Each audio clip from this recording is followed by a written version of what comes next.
Good evening, chat. Welcome to stream. Welcome back to the Space Center. I'm trying to get an answer for a fucking question, and no one can give it to me straight. No one can answer my question on if Flare Blitz can burn while the Pokemon has Sheer Force. Now you might be thinking, well, April, that's a really fucking stupid question. Sheer Force is an ability that literally fucking turns off the secondary effective moves, but Flare Blitz can burn you if you protect. Flare Blitz can burn you if you click the move Powder. I can't get confirmation, and I don't know if it really matters, but it's like,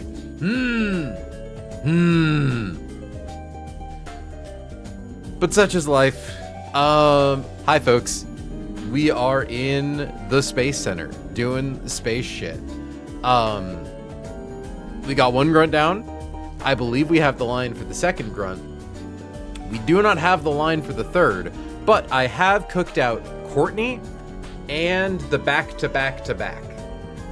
So, assuming I can get confirmation or just find a line that I don't even think this is that dangerous. I think it like puts Urshifu at risk of like double crit from Weavile if Garchomp gets crit. Like it's really fucking unlikely.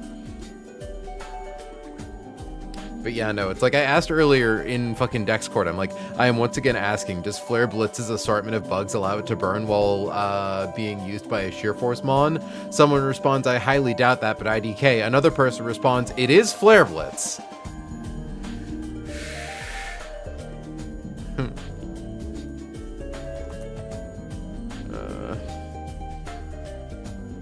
Hold on.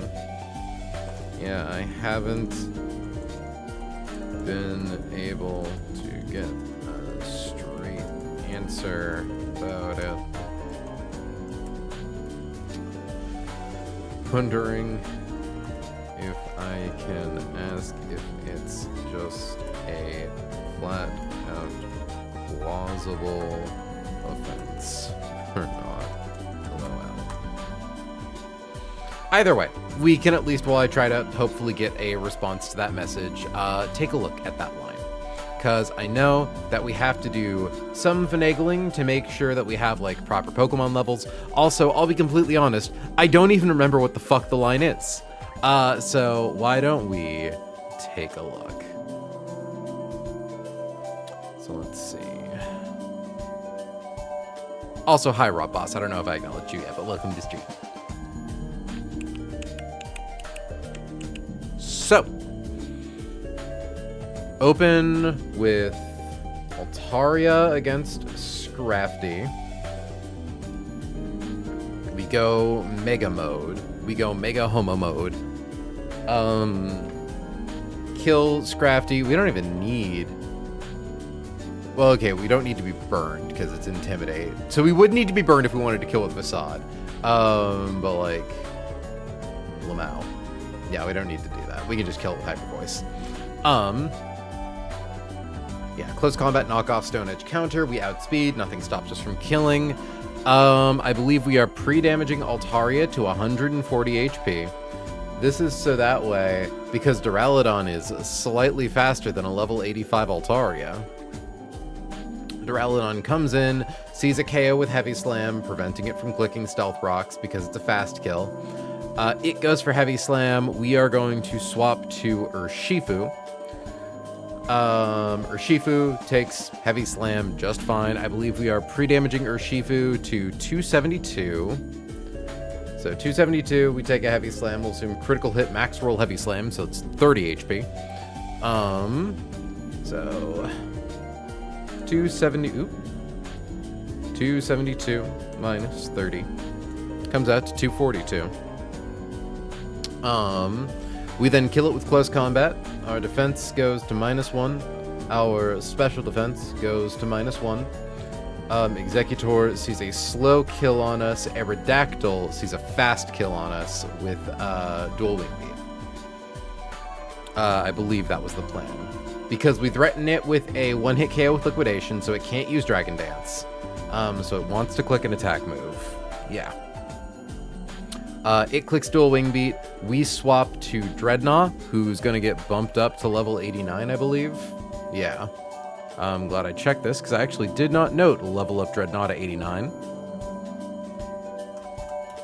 Level up Dread. Hey, Kessel, welcome to stream, hon. Alright, level up Dread to 89. Yeah.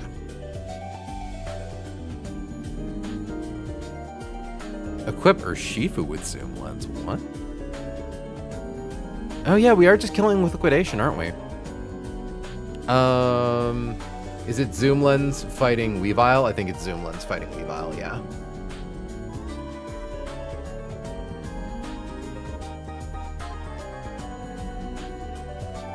$124. Yeah, it's like if we get crit by heavy slam and like a maxed roll low kick crit, it's one of those. Won't be surprised if it does. Hello, Pyo. Okay. Welcome to stream. Chat, I've been playing around with larynx control a little bit to try to work on doing voice stuff a little. And I was kind of doing some voice stims about it in the car earlier, to which I have developed heat from fire, snake from sneet. I just like saying snake from sneet. Anyways.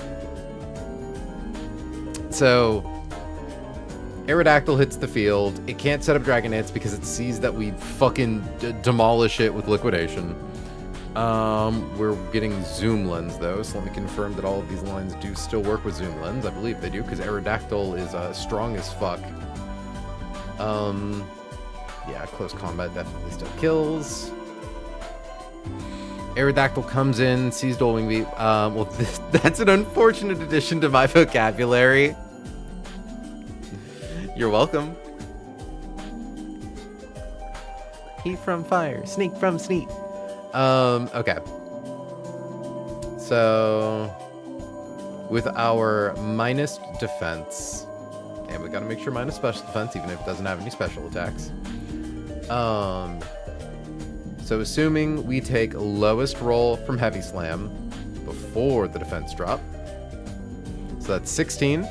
So 272 minus 16 goes to 256. Defense minus 1. To dual wing beats, we show its max roll is 128. So minus 128 twice. Yeah, nice. Yeah, we don't need to do any. 2 weeks until 30th birthday. Kind of freaking out a little. I imagine that can be a very strange point in life. I was gonna say development, but like, I don't know, you're in your 30s or your late 20s. That's not really a developing period. It's fine. Your 30s aren't really what people think they are. I mean, I'm saying that from the ripe old age of 28? 27. I'm 27. I'm about to be 28. Jesus Christ. I was gonna say, my birthday is also coming up right around the corner. 30s chill, way better than 20. Wait, Kessel, are you in your 30s? Have I just kind of assumed you were a fucking tiny tot. 31, baby. Huh. I didn't realize you were a MILF. Yeah, no, yeah, no, I associate you with Turtle, and Turtle is, El Bambino El Wee. So I just kind of assumed that you were also a Bambino Wee, Bambino Wee, by association. Yeah, you know, a little micro meepus, a little tiny, a little small, I don't know. Anyways, Aerodactyl hits the field. It duels its wing into my beat. I believe the lowest possible rolls on dual wing beat plus Earthquake into Dreadnought. should always proc in Agave Berry. I can't be a MILF. I got my tubes removed, so I would never be a MILF specifically. So I understand if you don't identify with the term, in which case I will never call you it again. I personally, like, this has been a whole fucking discussion. This has been a grand debate in my Discord where most of my community is wrong, but I do not consider MILFdom to be something that actually requires having children. To be a MILF is a spiritual, like, state of being. It is when you are, like... So for one thing, I call everyone a MILF because I don't, like, know people's genders super well. But yeah, you know, it's like... I guess the thing I'm using to describe is, like, if you're, like, hanging out with a chick in high school and, like, she had a baby at 17 and, you know, like, you're both 17, you don't look at her and go, like, damn, that's a MILF right there. Because, like, she's a fucking teenager. That's not what anyone means when they say MILF. When you say MILF, you mean, like, a woman in, like, her late 30s, maybe, or, like, mid-30s. You know, like, he's got that motherly aura. And then I consider cougar to be once you, like, cross into, like, late 40s. I think, like, MILF range is, like, 44 down to, like, earliest is 33. I have that caring and loving personality that wants to take care of you all. Exactly. Oh, it's a bit. I'll be anything for a bit. I'm a MILF now. I gotta remember to apply, I can't believe Pyo was censored for love. I can't believe Pyo was censored for Kiss MILF. Anyways. Dreadnought hits the field. Let me confirm lowest rolls on Dual Wing beat an Earthquake because it's never taking a Stone Edge. And it's never raiding Dragon Dance. And even then it'd be fine if it used Dragon Dance because then we just kill it. So first things first. 286 divided by 4 is 71. So Dreadnought needs to go down to 71 HP, right? Because, like, 71 times 2 is 144. Or sorry, 142. Times 2 is 240 or 284. Yeah. So 71 should be the Pinchberry proc range. So we need to get down to that. So 286 minus 25 minus 25 and then minus low roll Earthquake is 168. Minus 168 goes down to 68. And then max roll Dual Wing beat 286. Yeah, because hold on, that's like, hold on, 17.4 plus 58.7 is, yeah, 76.1. Okay. Oh god, they're fucking milfing out in my chat right now. It's just crazy. 286 minus max rolls of 30 and 30, and then max roll of Earthquake is 198. Goes us down to 28, and then we heal half of our HP, which I believe we just established is 142 because of rounding. 286 divided by 2. No, it's 143. Yeah. Because it doesn't round yet. So, plus 143. Brings us up to 171. Darmanitan hits the field. It sees that the highest roll of Rock Slide is 170. So it should always be going for Earthquake. Wait, what? Oh, I think it was, yeah, Earthquake into Eldegoss. Though I wonder if I can find a safer way to... No, because he's just really fucking fast. Yeah. There's no way I'm getting Greninja in on reversal.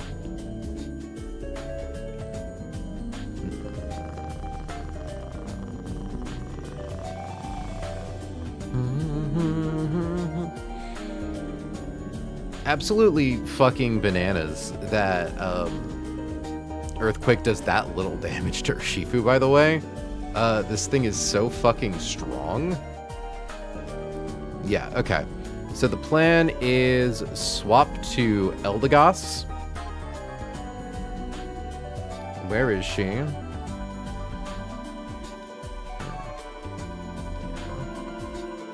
Because, like, also we could... Like, can we just swap to... No, because Garchomp's not faster than it, even at 89, which is really funny. And we definitely don't want to be faster than it because we do want to rely on getting hit once, because we need to make sure... Oh, wait, no, we do want to be faster than it because it's going to go to -1 speed. That's right. Our Garchomp is currently level 81. Let's do a little export-import. Okay. So, Dreadnought's on the field. It shows Executor a slow kill. It shows Darmanitan a fast kill with Earthquake from any HP percentage. Where the fuck is Eldegoss? There it is. So, we're gonna bring Eldegoss in on Earthquake. Now, at that point, it's like... Yeah, so literally we can bring Garchomp in on any move, which is kind of nice. We just need to make sure that obviously Eldegoss doesn't come in on Flare Blitz. Because, like, the thing I'm trying to figure out, right? If Flare Blitz can burn you while you have Sheer Force, that's bad. Because, like, we need Garchomp to take some damage, because it needs to show... Well, Weavile still might come in anyways. Yeah, okay. Weavile, I'm pretty sure, comes in no matter what after Darmanitan, because Executor does less damage to us than Weavile does. And Weavile sees a fast out damage with Ice Shard at any HP value, assuming we're at level 81. So we've got to kind of walk a fine line. But the goal is essentially to get Weavile on the field. Okay, I suppose there maybe be an issue if it, like, +2 Sword Stance, low kick crit. Yeah, 247. Like... So ideally, we want to make sure that Garchomp is always coming in and always at least showing it a kill with Ice Shard. Now, the nice thing is that Earthquake on Eldegoss at current level never baits another Earthquake. However, okay, and lowest roll Earthquake crit does proc Citrus. Because the thing with Garchomp is if it gets burned, obviously it makes killing Darmanitan pretty impossible, right? Because it just drops our damage so much.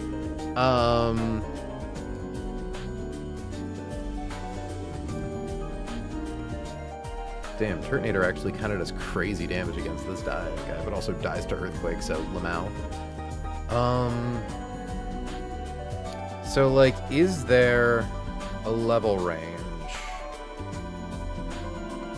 No, it's like it's always going to be either Rock Slide or Flare Blitz. And, like, both are fine, but... It's like the low end of Ice Shard is 72%. So I need to make sure that a Citrus Berry never heals us above that, ideally. There's also, in theory, a world where we just give Garchomp Brick Break, actually. Yeah, giving Garchomp Brick Break fixes this, because then Weavile can never click Swords Dance, because it sees that we have a slow kill on it, so it would never set that up. So, hold on, let me do Teach... Teach Gark V-Break. Love having that flex slot. Okay. This is fine enough, I think.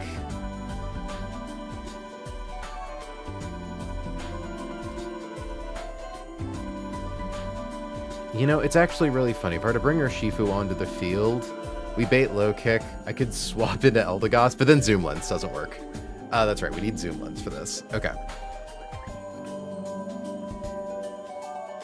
So yeah, Weavile comes in, goes for ideally Ice Shard into Garchomp. I think it's Ice Shard under most situations. Yeah, so I think we just have to give Garchomp a Citrus Berry or a Frost Berry to prevent burn, just in case. And then we're only in trouble if we somehow get low enough to show a kill to low kick, and it crits, and it chooses low kick, and it crits, and it high rolls, and it crits, and it high rolls. And we have to deal with Duraludon critting, so it's like very unlikely. And then after that, in comes Executor. Psychic Explosion. Executor's gonna see a kill with Psychic or Grass Knot. It's the last mon on the field, so we don't need to worry too much about it. We're just going to grab ourselves a silly little Houndoom with a silly little Charcoal, who we're gonna do a silly little pre-burn too, because we can do Soak Flame Orb rules to make us immune to Sleep Powder, and then we just click Flamethrower and kill. Doesn't matter if it does, like, we swap in on crit Grass Knot and it gets us with fast crit Grass Knot, like, it never does enough. This works. Although it is funny, our Houndoom does have Early Bird. So even if it did sleep us, it's not actually like as threatening as it should be. Okay. Now, with all that being said, it's the start of a stream, which means April has to use the bathroom. So I'll be back in just a couple of minutes. BRB.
Okay, but yeah, to finish the conversation from earlier, though, in my community, a MILF is anyone who's older than me, and if you're like 23 or younger, you're a tiny tot baby who's like doesn't know shit about anything. Like you're just a stupid fucking little baby bean, fucking moron, little fucking baby, stupid baby, you know? So that's the dichotomy. Okay. So, what we're gonna do... We love our stupid babies. Yeah, some. A few. Okay. So, let's get this bitch booted up.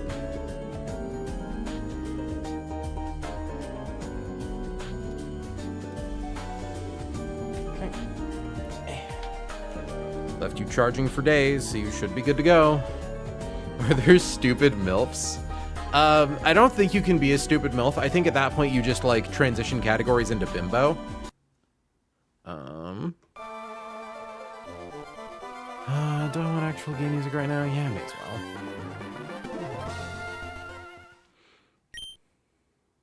Much to learn, indeed. You must get a PhD in MILFology.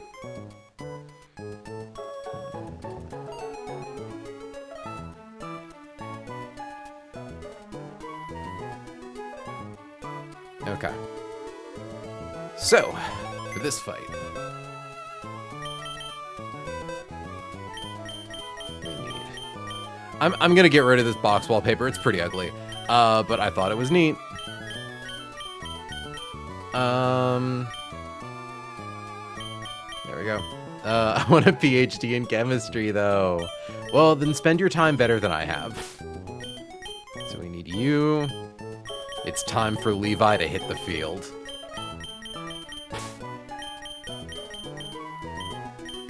And you know what? We're still getting value out of Laylaps.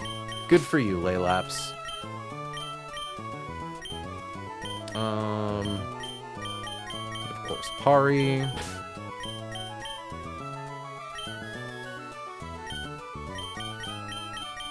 We get the Chomp. Hi, Rose. Welcome to stream, hun.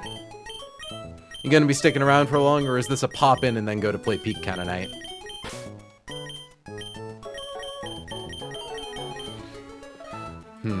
What level does this hound dude need to be? Okay, it needs to be 89 in order to... Oh, wait, no. Okay, 88. Not that I think it matters that much. Level up hound to 88. Okay.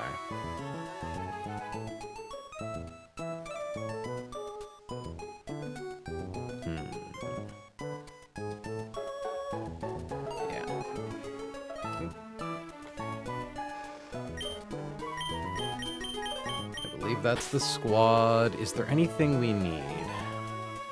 I think Altaria can fly us because we do have to go pick up Brick Break on Garchomp. So bag that. Bag that. Bag that. And bag that. Funger. Wait, why are we talking about Funger in the chat? Oh, I will stay for a bit. I've been playing Fear and Hunger a lot the past couple of days. You know, it's funny. I actually just... So, chat, fun fact. Back when there was, like, the 2016, back during 2016 YouTube hell, back during the dark times of, like, Leafy-style commentary channels, like... I had a friend who got me into watching, like, Pyrocynical way, way, way back. And I fell off, like, a year or two after that, you know? I just kind of stopped watching commentary stuff. And then, you know, recently I'm like, oh, you know, shit, oh, there's an 8-hour Fear and Hunger video in my recommends. Oh, and it's from Pyro. I didn't know that he re-angled his career to be an 8-hour video essay guy. Fuck it, I know a lot about fear and hunger absorbed through osmosis. Let's see what I can learn here. And I'll be honestly very surprised. I was not expecting the edgy commentator guy that I watched 10 years ago to teach me new things about fear and hunger. I was very impressed. Highly recommend if you need something to listen to for an entire workday without pausing.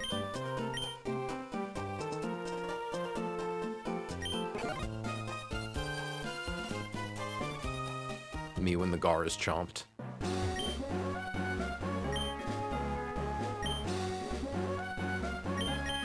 I didn't hallucinate. We can teach Garchomp real quick, right? Yes, because Garchomp already knows it. Okay. Such an unforgiving game. I had considered it, I considered playing it as like a Halloween stream, but ended up not doing that. Okay. So, let's level up our guys a little. So, first up, let's get Laylaps up to 89.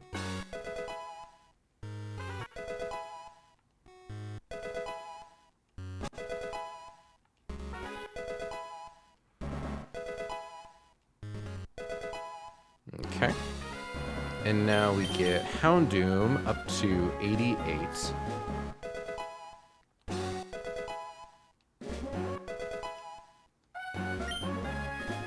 Okay. So first up we need Altarianite.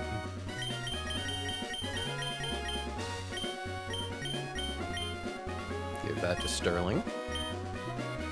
Levi needs the zoom lens.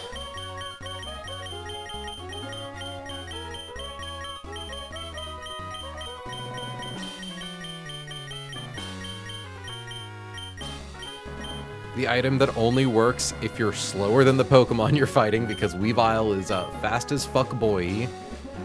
Okay. So, zoom lens.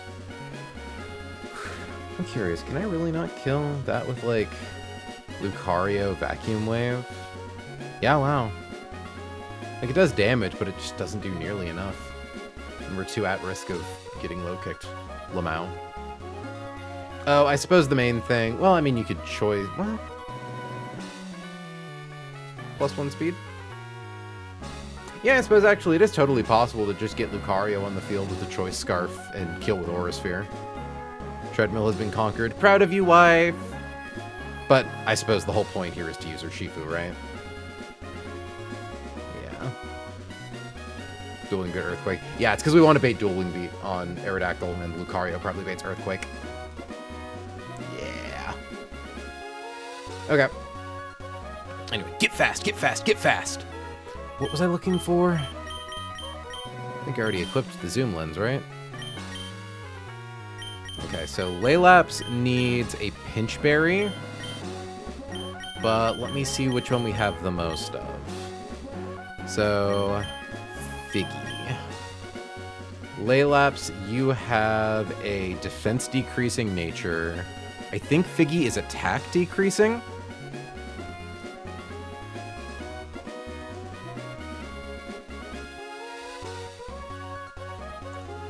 How do you spell Figgy Berry? F-I-G-Y. Okay, if it's a minus attack danger. So we will give you one of those. I wrote Aguav in my notes, but I think Figgy works just as well. Pari, if you get crit by Darmanitan, yeah, it's like... I don't think it's a problem if Garchomp gets hit by Rock Slide. Because, like, the lowest roll still definitely shows Weavile the kill with Ice Shard. Yeah. Yeah, so this is fine. Yeah, I don't think we give Pari anything. Varley needs Soft Sand. No, Varley doesn't need Soft Sand. Varley, just making sure you can kill Darmanitan without Soft Sand, right? Because you need a Rost Berry.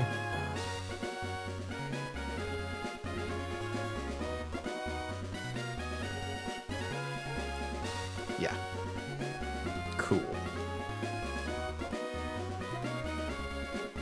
I'm honestly contemplating leveling up Garchomp once, but I don't think that does anything. Okay, yeah. So, Rostberry, just in case. And I suppose I should make sure... Yeah, because as long as Weavile sees the kill with Ice Shard, and the lowest roll we can take from Rock Slide does 56 damage. Garchomp, are you close to leveling up at all? Hold on. No. Okay. Yeah, so hold on. Just confirming. So 265 minus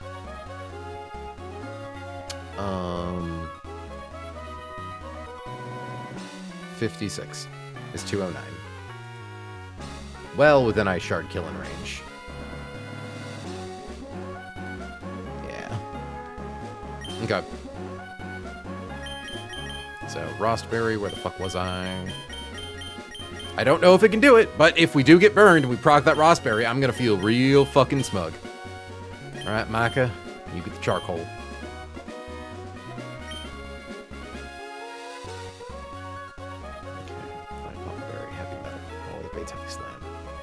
Fast kill. Okay. We're fine. We're fine. We're fine.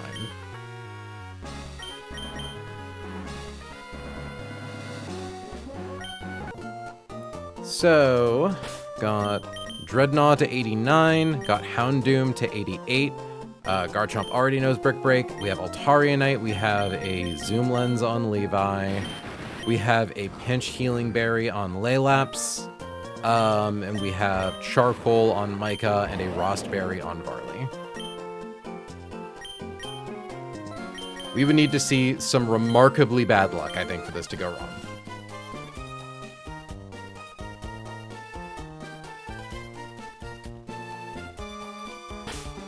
Hold on. Checking items one more time, because I'm paranoid. Altaria Knight, Zoom Lens, Figgy Berry, Rost, Charcoal. Okay. Oh, I didn't pre-burn Micah. Which is possible, as explained earlier, via going and giving your Pokemon the Flame Orb and then fighting a level 16 Basculin. Soak turns you into a water type, allowing you to be burned. Flame Orb then burns you. File load recent script. So, pre-burn slot 6. So even though Houndoom is a fire type, it can still, in fact, be burned. Okay. Also, glad to see things have picked up a little bit tonight. Akatar 6 and 7 are coming. Wait, a Court of Thorn and Roses 6 and 7? Were there 5 of them? I thought there were only 4. Oh, that matters to me. I'm not the one who reads that. That's the wife. Also, White Rock Bless. Okay. Fight number 2.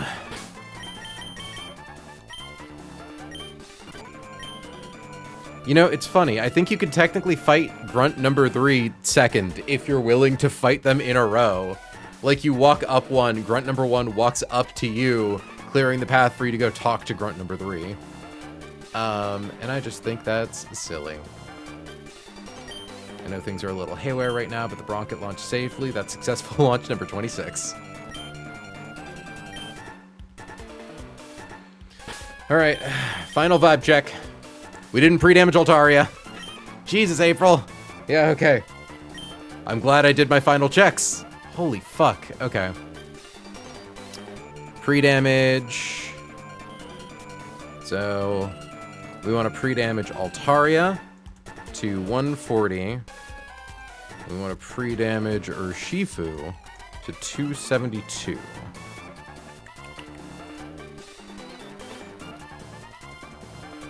So if I back up, we go back in. 272, 140. Confirming Mega Altaria at level 85. 140, yeah. Okay. We're fine. We're fine. We're great, even. Okay, is there anything else I almost forgot? Altaria Knight, pre-damaged, has Hyper Voice. Zoom Lens, has Close Combat, has, Liquidation, has Zoom Lens. has liquidation, has a figgy berry. No held item, Rostberry.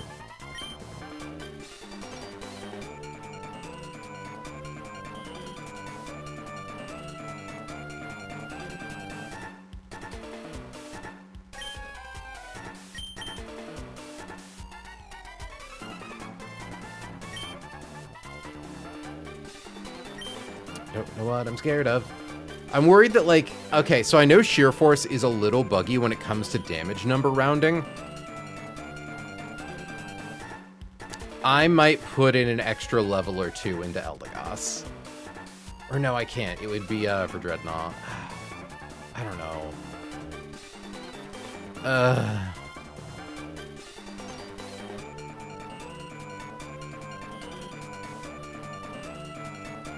Okay.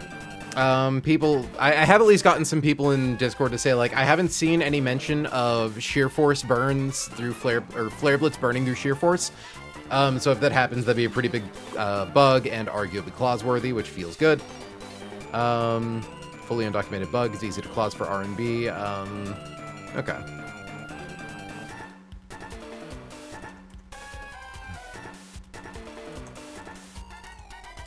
That's very reassuring.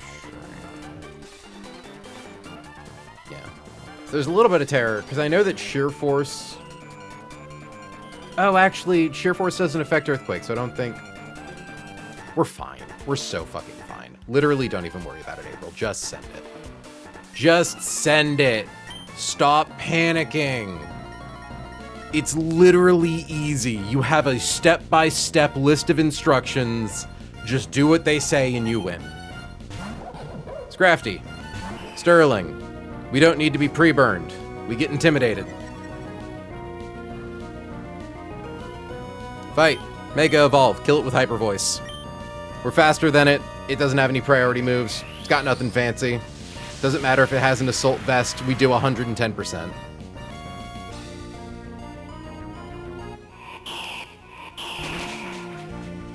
Cool. We have pre-damaged ourselves, so Duraludon sees that it is slightly faster than us and one-hit KOs with Heavy Slam. Duraludon. Team Magma Grunt Zerg. That rules. Yeah, gonna hit us with Heavy Slam, so we are going to swap to Urshifu. Urshifu takes nothing from that. If we don't get crit, we are totally safe.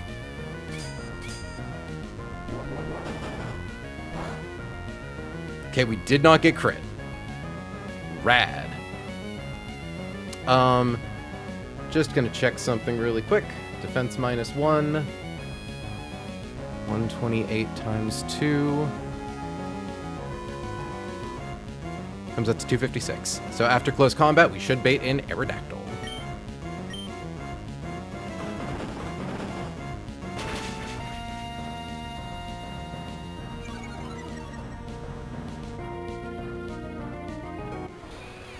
Okay.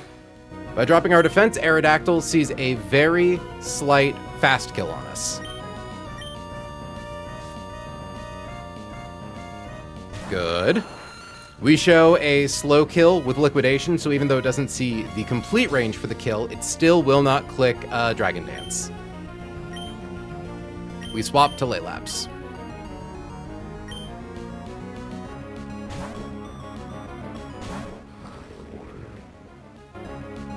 Good.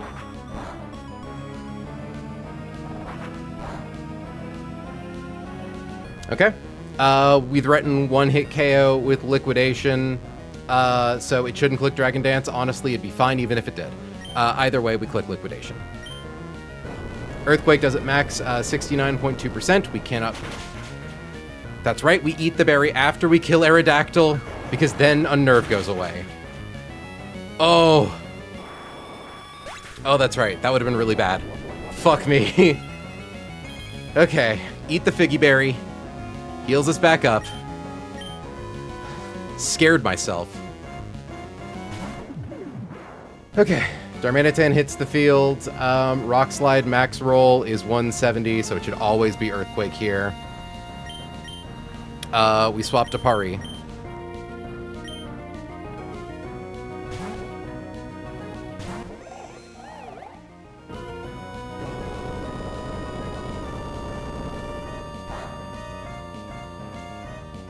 Okay. Cotton Down drops its speed by 1. 164. Okay, so it is a coin flip between Flare Blitz and Rock Slide. We swap to Varley. We don't care which one it does for reference.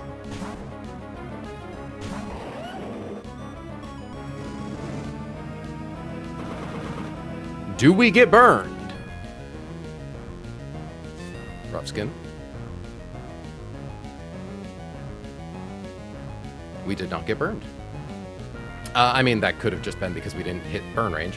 Either way, we are faster than it, and we are perfectly in the range we want to be to for Weavile. So we are going to kill with EQ.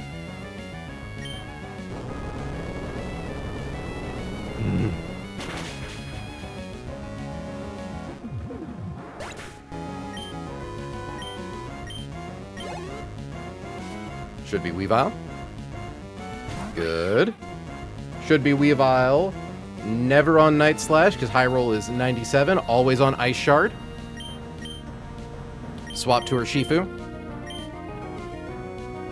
Weavile has Bright Powder, making it so that moves hitting it are less than accurate. But Urshifu has the zoom lens, so because it is slower than Weavile, we are able to get guaranteed hits.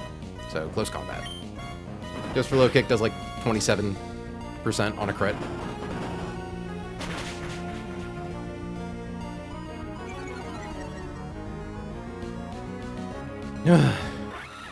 My heart is beating out of my chest because I forgot that I forgot about Unnerve, but also accounted for Unnerve. Okay. Last thing in is Executor. Because it's the last thing in, it can't boom. It wants to kill us with random move. We're gonna swap to Houndoom. Houndoom lives both. Maka. Grass Knot. Okay. Quick Claw could proc. That's fine. We want to KO with Flamethrower. Quick Claw procced!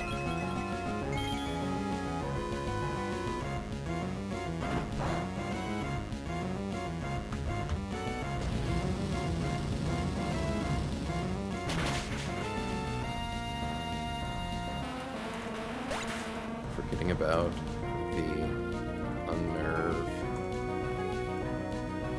I land around 3 days ago and having a fucking heart attack mid-line.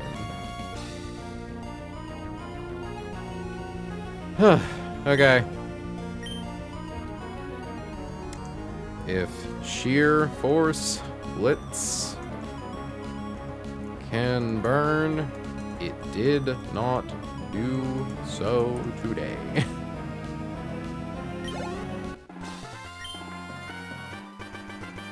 Please, can you spare me some fuel? Even a chintzy cup? I don't know what that means. Okay. 2 down. So, I have done 0 calcing for grunt number 3. Literally none at all.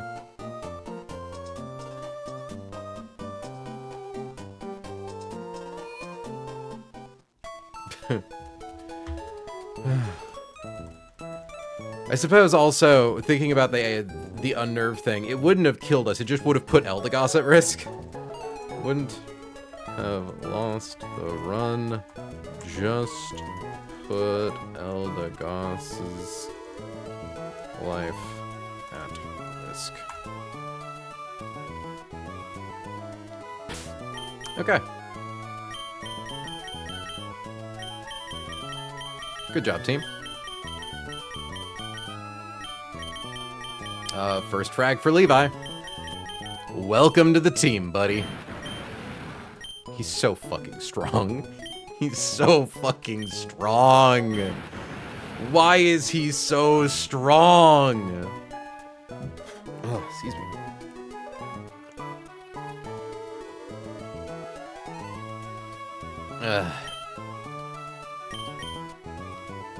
Okay, so let's see what's next.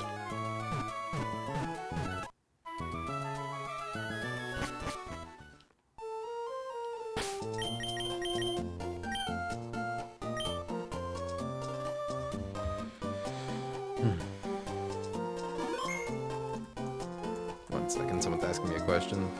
Kills sometimes.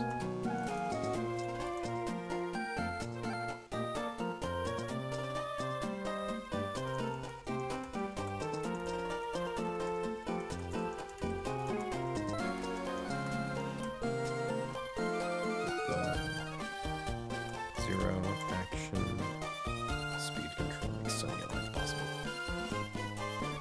Alright. Why are we talking about fucking fairies? Is this my calling to finally start up that OnlyFans? Okay.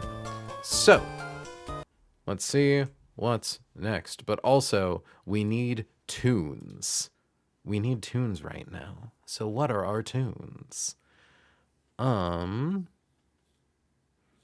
Oceanic Museum.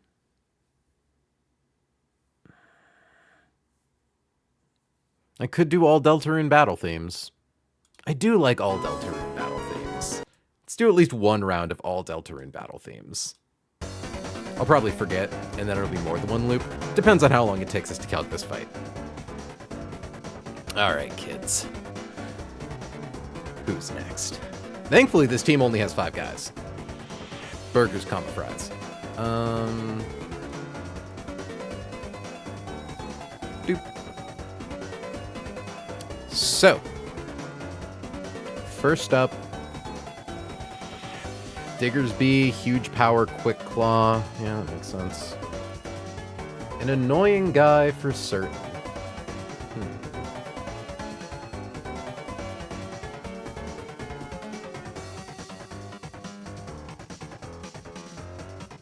Oh my god, I don't have auto refresh on. That's why my guys are showing weird fucking lines. There we go.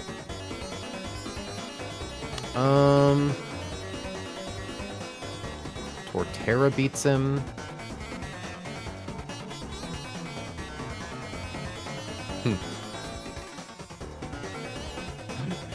Honestly, I wonder if Torterra could kill him vis-a-vis the power of synthesis stalling. Like if we got if we opened with someone who had Intim, and we just let him keep clicking double edge while we synth up every turn. Like at attack -1. And then I just need to put like 1 level, 2 levels. Yeah, and then we never die. It's a thought. I could also just, like, beat him to death with Beware. Oh, wait, that's at -1. Yeah. I don't think Lucario gets the kill with Vacuum Wave. Yeah. Because there's so many guys who could kill him. But, Quick Claw Lamau.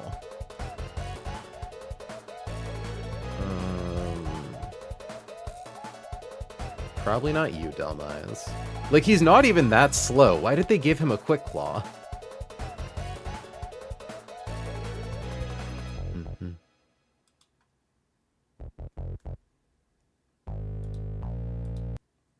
You know, honestly, I'm thinking the plan might be Synth Coil.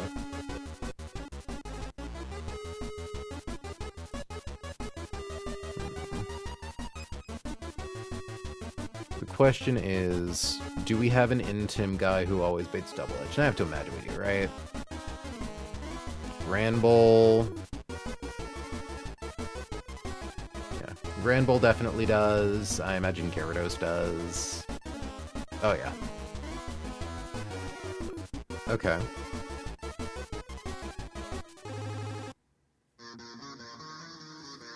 Although, like... yeah, double-edge crit kills. The alternative is to just find someone who doesn't die to a crit, right? Which, wow, Slowbro. Go off, I guess. Crazy. Let's Surf.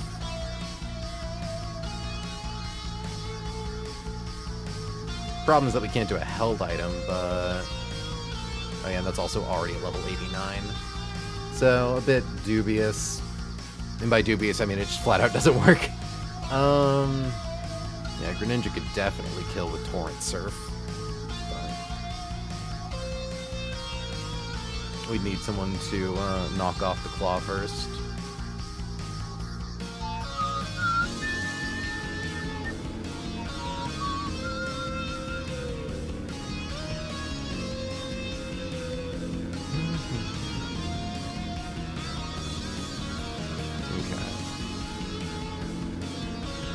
I haven't had 5 guys since I moved to Canada. I missed it. They only got 4 guys in Canada. No! What happened to the 5th guy? Did they have to cannibalize him at Donner Pass?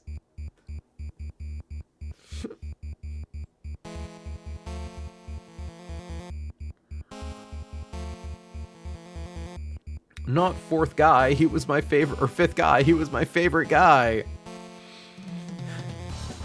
Next to my problematic faves, burger and fries.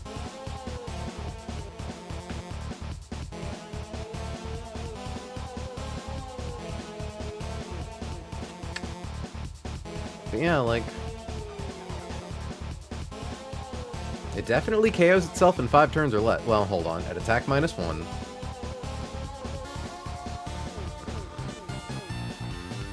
I mean, given... if you give Torterra Lepa Berry, it'll definitely do it after a minute. Yeah, it just needs 10 turns. Not even. Because Double Edge, do you do 50% recoil or 25%? Or, I mean, 1/3. Also, can you miss? You cannot miss.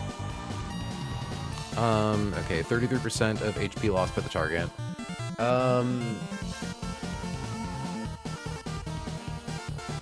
Also worth noting, TBH, we could click Giga Drain to get the kill eventually, but...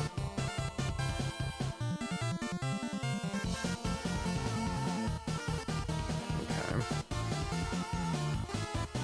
Yeah, so we'll assume we're using Gyarados to get off Intim, send in Turtle on Double Edge, and just have it spam Synth with a Lepa Berry.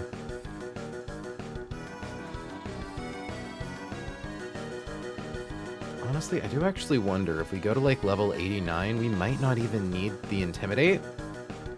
Like we might, between like having a Citrus Berry.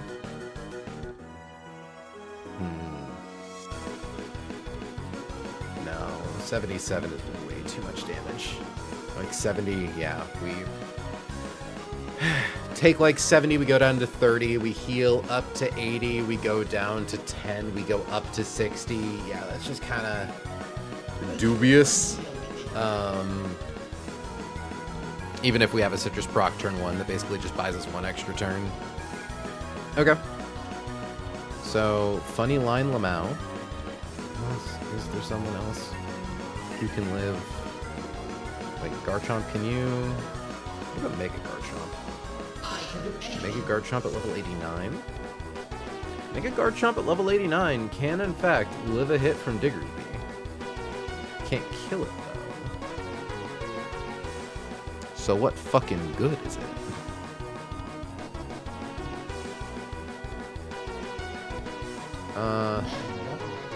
Knockoff does just a little too much damage. I'm like, we could PP stall Earthquake and Double Edge.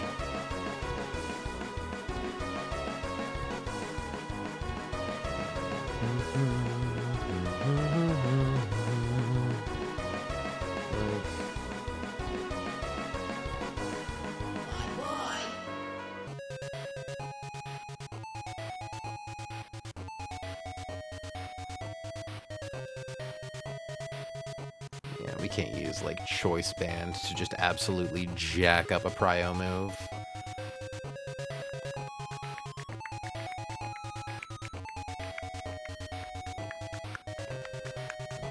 Okay.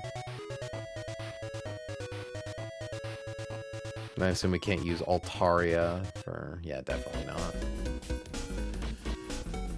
Trying to think, like, can we perish it? No.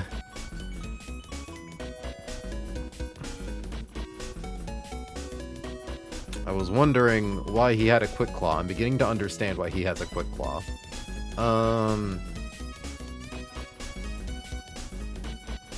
Yeah, Turtonator would need to get a couple minuses on this guy and switch into like a fire punch. Also, that's with choice specs. Yeah.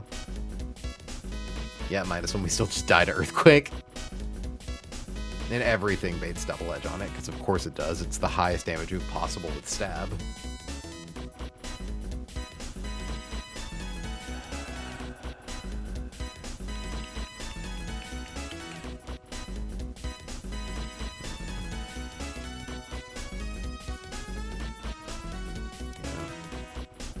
For fuck's sake, it even needs to be at -1 for Togedemaru to only show it a kill with Earthquake. This thing's cracked. Not a fan of Diggersby. He's kind of a bitch. Like, if only my guys could be just a little juicier, a little thicker. Like, Corv takes too much from Fire Punch.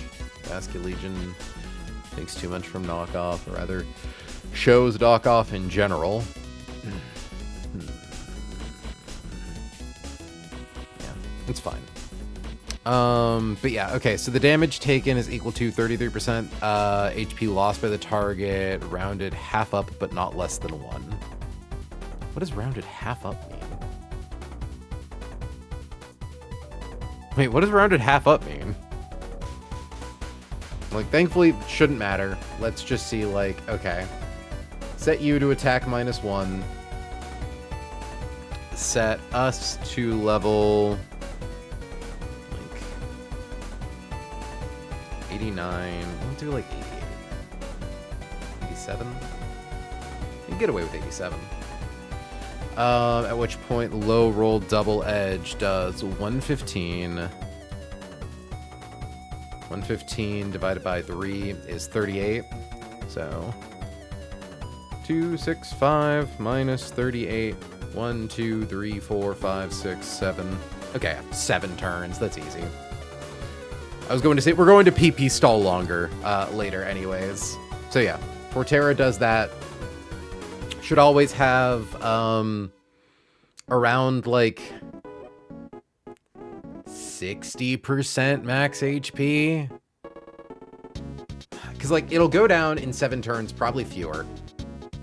We'll just assume that we're around like 50 to 70. Okay, bedtime. Take care, everyone. Thanks for streaming, April and Miss May. A pleasure as always, Pio. Have a good sleep.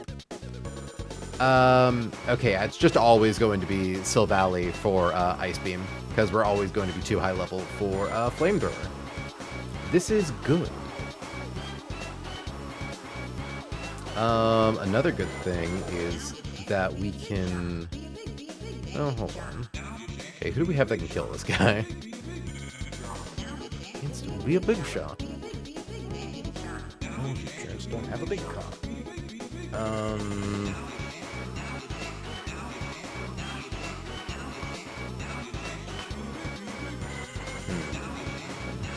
This Flamethrower doesn't thaw you out. Because I'm trying to think, like, if we get a guy... Oh yeah, Houndoom's level, not 89. We got ours up to 88. So, got to get our Mega Houndoom up to the same level. So, we don't quite kill with Flamethrower. Worth noting also, it has Flamethrower. So it would click Imprison. That's really funny, actually. Okay, so we can use regular Houndoom, right? Swap in on Ice Beam. So we don't get Charcoal, but do we still do enough with Flamethrower and Sucker Punch? Not quite. Or 89? Not quite. Fuck. Because I'm like, oh shit, okay, we could swap in Houndoom. Oh, but if we don't Mega Evolve, it gets off, okay, yeah. That being said, that's fine. Like, we can just pre-burn, right? Because essentially, we come in, we get to click Flamethrower before it clicks Imprison. It'll always go for Imprison because it doesn't see a kill. And then on the following move... See, I was going to say we click Sucker Punch. We actually don't even need to click Sucker Punch. Like, the odds that we don't kill Flamethrower are also, like, incredibly low. Yeah. We just have to, like, pre-burn ourselves. Or let's explore some other options. Because Arcanine... Hey, Hannah. We beat Grunt number 2. I scared the piss out of myself because I forgot about a thing that I already planned around because I wrote the line, like, 3 days ago.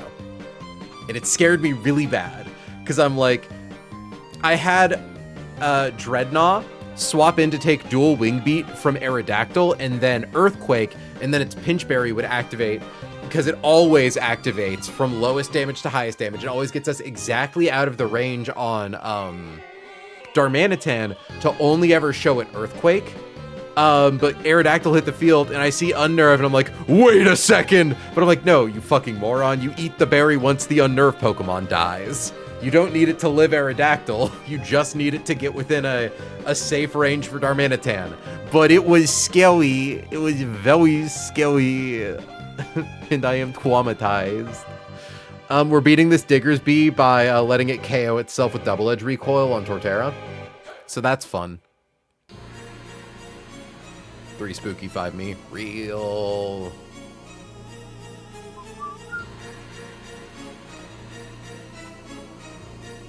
But yeah, so...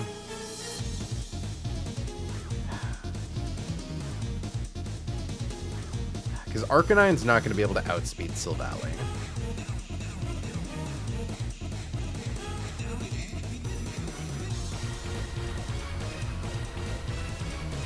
Because, like... I suppose we could technically pre-Toxic Sneasler? I'm playing some STS tonight. It's so fun. STS. What is STS?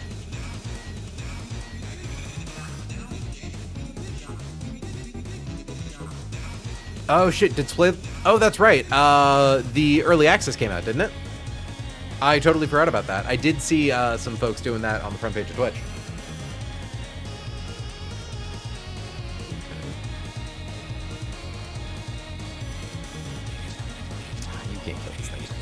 Right, it's way too bulky. I mean, Ice Punch. Yeah, definitely not.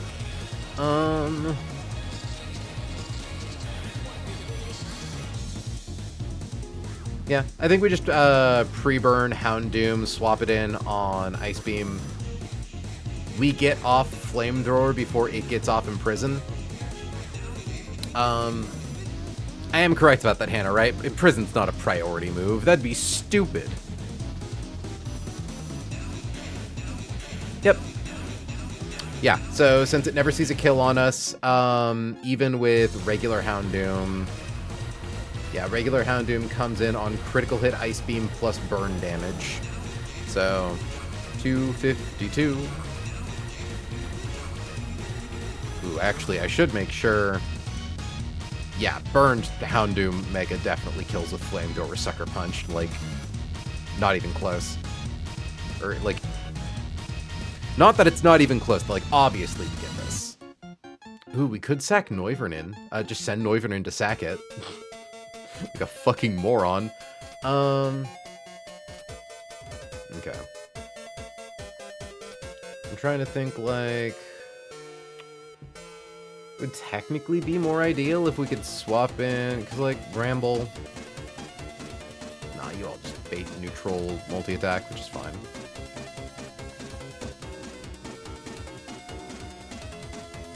Yeah. So what happens is we swap to Houndoom, take a critical hit Ice Beam, so that's 59. 252 minus 59. We go down to 193. I need a second calculator. 252 divided by 16 comes out to 15.75. So minus 15 drops us down to 158. Multi-attack top range is 139, so it never goes for multi-attack. It should always go for Imprison. We Mega Evolve, letting us outspeed. hit it with flamethrower to kill it or barely not kill it, and then get it with sucker punch. We don't even need to get it with sucker punch. We could also just like get it with beat up. We could also get rid of fire blast. Honestly, we just find a move that isn't fire blast to teach this thing. Like, Houndoom, you probably get some cool moves, right? You get any tutor moves? You get hidden power. What's your hidden power, Houndoom? Fighting. That's interesting. Embargo, Fire Blast. What happens if I use Embargo on a Silvally? Yeah, okay, so it kind of doesn't get, cool moves, actually. Okay, that's fine, though. We KO Silvally. Is there anything that outspeeds us? Rabombi. Arcanine is slower than us, but it'll definitely see a kill with close combat. Intimidate, Bright Powder, for fuck's sake. Gear Grind, Choice Band, Clear Body, Kling Clang is insane.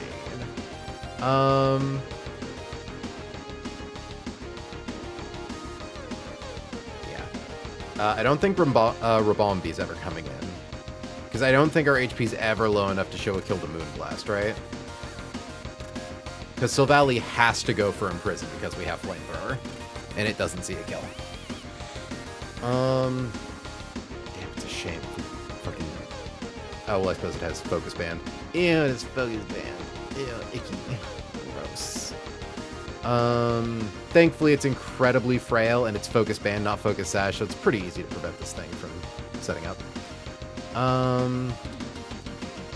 Yeah, so it's probably going to be Arcanine coming in for close combat. Intimidate, Bright Powder.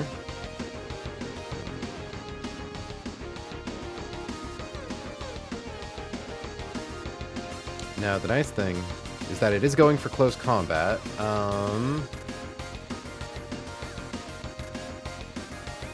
So, Turtonator can probably... That's with choice specs, but, like... Spadef -1. Okay, a Turtonator with choice specs does, in fact, just swap in on close combat, and... Hell, it would even... Actually, I don't even think we need choice specs, because it would just close combat a second time. Spadef at -2. Yeah, sweet. Doesn't even need a boosting item. Okay.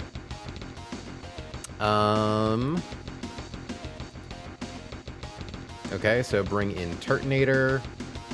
At that point, Rabombi is probably going to see a kill with Moonblast, I have to imagine.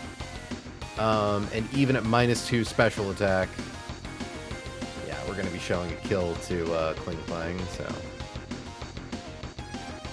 Yeah. Should be Rabombi in next. Thankfully, we do threaten a kill with Overheat, so it won't Quiver Dance. Though it's also, like, definitely going to see a kill with Moonblast. So we have 1, 2, 3, 4 Pokemon used up currently. If it's going for Moonblast, what I'm thinking is... Because it's incredibly fast, Shield Dust, Focus Band. Shield Dust doesn't prevent, like, Toxic. It just prevents the secondary effect of moves. Oh, that's clever. It prevents you from knocking off the Focus Band. Well, thankfully, my original idea was just to swap in Roserade and use Toxic. And then find something that can, like, stall on it. Corviknight's pretty good at that.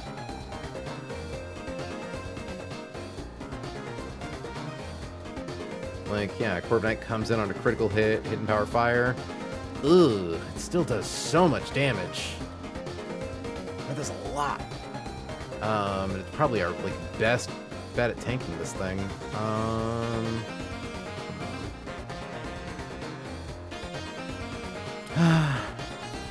Because, like, okay, Roserade coming in on Moonblast. I should also note special attack -1. Thankfully, Sludge Bomb at -1 still threatens kill to prevent Quiver Dance.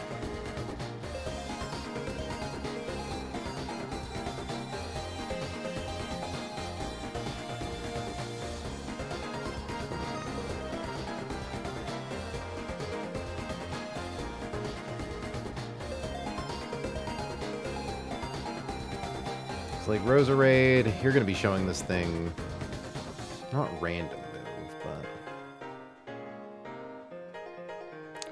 We could also just send in Arcanine and hope for the best. Click Flare Blitz, spam Extreme Speed, kill it eventually.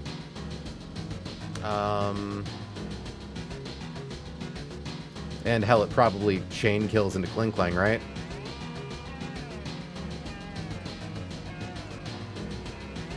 Might need like a damage boosting item, but...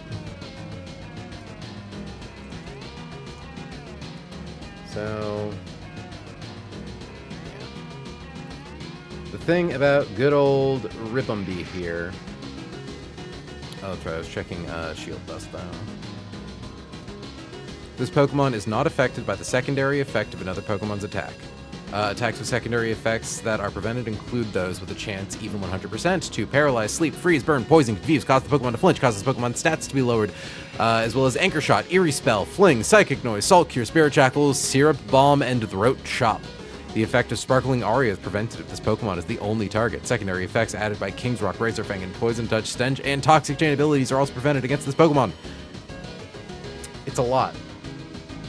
It's a lot, man. Okay, because, like, realistically... Also, Gear Grind. What does that do? Like... Oh shit, wait, Klinklang is fast as fuck, actually. It's faster than us. Does it do anything beyond... Hits twice if the first hit breaks target... Okay, it's just a 2-hit attack that does big damage. Which is really funny, because that means that we could probably just have it break itself on Togedemaru, right? Like... A single hit never does more than a quarter of our max HP. I think if we give Togedemaru a pinch bird, you can literally just swap into Gear Grind. It takes 25%. We use Fake Out for extra damage. We use Spiky Shield. Zing Zap, Spiky Shield.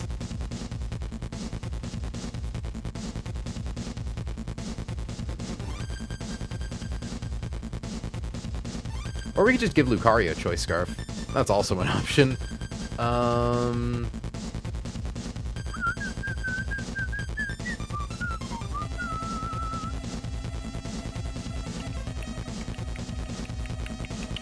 Or we could just give Urshifu nothing and just send it in there.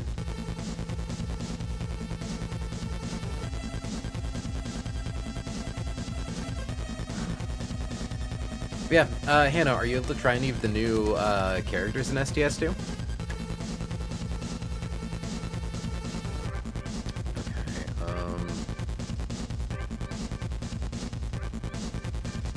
I'm just gonna double check something in Silk Helk.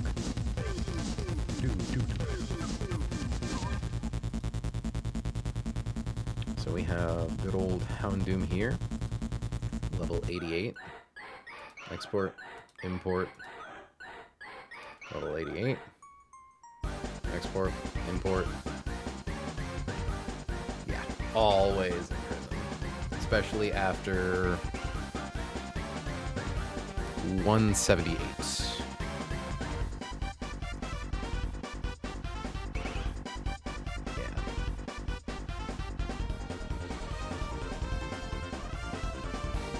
I wonder, would it click it if we knew that we were faster than it? It still would. Huh. Not that that matters. Excuse me. Okay. Yeah, okay, so we don't even need that for Lucario. And I suppose the extra nice thing is like... Okay, so assuming no choice specs... Special attack -2. Wait, why did it think that we threatened kill with overheat?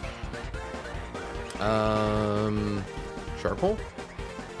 Okay, charcoal lets us do it. Although, like, you know, I'm pretty sure I can just, like, guarantee know how much HP Houndoom's gonna be at, right? Because it's always going to be at least low enough to bait close combat.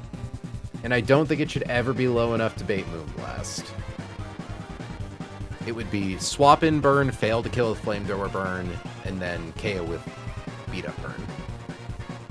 Burn up, if you will.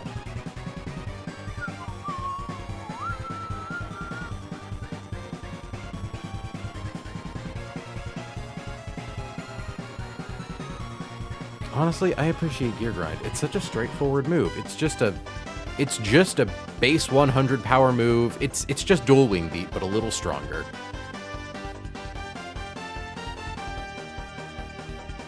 Okay. Bum, bum, bum, bum.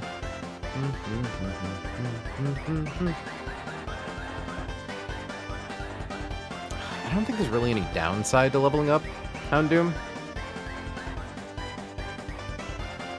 Also, no held item, the Houndoomanite.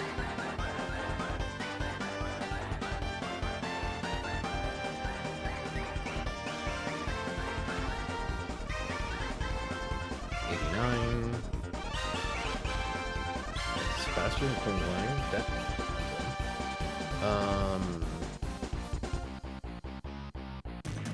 Intimidate Bright Powder. Ooh, hold on, I completely forgot about Bright Powder. That's right, we need Zoom Lens on Turtonator. Okay. So, hold up now. I suppose we should still be fine. We just have to make sure that, like, Ribombee sees a kill with Moonblast, which shouldn't be that hard. Or, like, okay, for level 89, special attack -2. Yeah, makes sense. Okay. Because, yeah, we need Zoom Lens, confirming, special defense -2. Yeah. It never goes for extreme speed. It just wants to go for close combat again. We're going to swap in on a close combat. Yeah, we either bait in Ribombee for Moonblast, which at that point we just do Arcanine.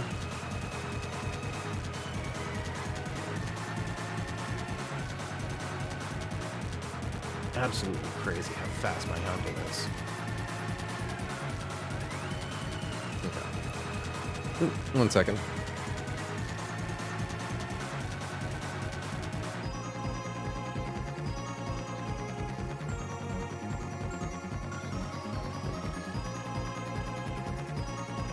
Okay. Chat. So also, I need to ask, because I have yet to ask. You Broutlets, Pombon Gang, or do we have Gekwa F-slurs in chat? I'm kind of mad that I did not immediately pick up the cunt that Littlest Pet Shop bitch was putting down immediately, because I didn't immediately see it. I didn't immediately see the glory, so I didn't pick it. So Mintmod got to get to it before I did. So Mintmod is our Gekwa. So I'm a proud Pombon rep. Nope, still in my second run with Silent right now, but can't wait to get to the new characters. Silent was my main for STS1. That was the only character I did Ascension 20 with.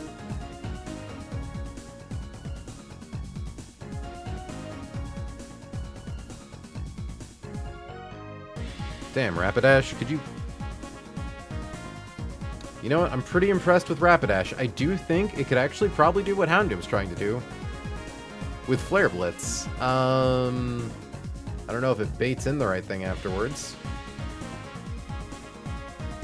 I mean... Yeah, it shows fast kill to Kling Klang, and it shows fast kill to Ribombee. Or it shows slow kill to Ribombee, but it's definitely not... Like, this actually might be an opportunity to use Rapidash instead of Houndour. Hold on.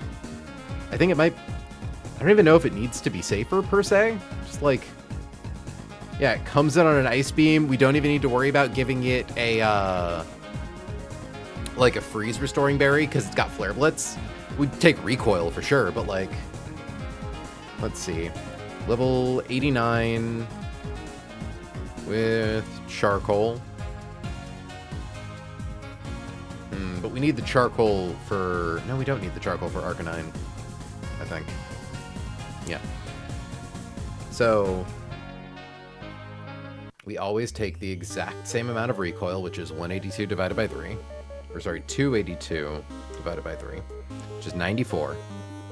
Nice, clean, even number. And then, like, critical hit Ice Beam, 57. So, what?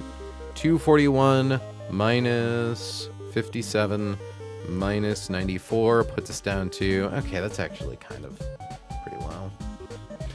Yeah, never mind. That does, in fact, put us within wild charge range for Arcanine. Can wild charge paralyze?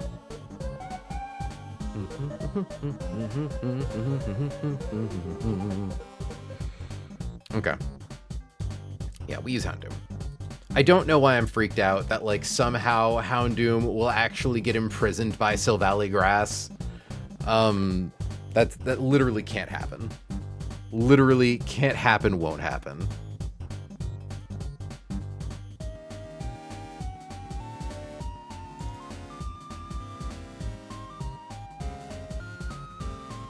Yeah. I may as well get it to level 89. I don't know. Hannah, is there any reason not to level up my Houndoom from 88 to 89? Like, I assume we're fine, too.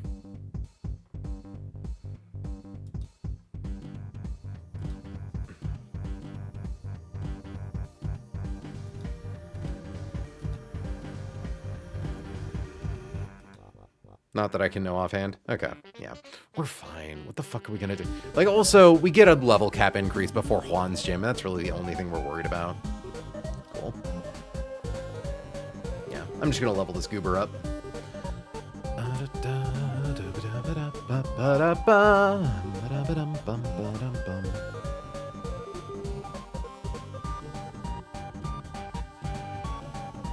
And hell, if things somehow go horribly wrong and it somehow gets to imprison before we Mega Evolve, even though that's literally not how this works, we can rely on maybe hitting a Fire Blast for the funnies. Yeah. Okay. So, opens with Dig. Open, so... We also probably just want to get Torterra up to 89 as well. Just to take, like, the minimal amount of damage from Diggersby here. Yeah, as long as it takes a minimum 13% per hit, like 10 Synthesai will do it. And we'll always still be within... There's actually a chance we won't be within Ice Beam range. Okay, maybe we want to be 88, 87? Like, who else is gonna... Yeah, Arcanine does less, Ribombee does less, Fling does less. They're all faster than us. Yeah, so it should just always be Silvally. Like, I think it's virtually impossible for us to get up to max HP synthing against Diggs, but like... Yeah, we're chill. Okay, so attack -1. Yeah.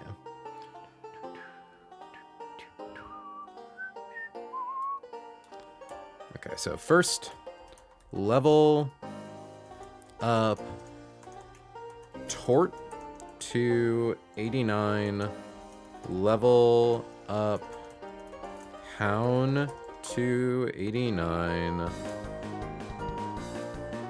Need your Shifu up here. I will admit, this is technically a little dubious with our dear friend Ribombee, but like, it should be fine. Like, we would have to put so many fucking focus band checks. Am I leveling up Arcanine for anyone else? I think I'm getting it to...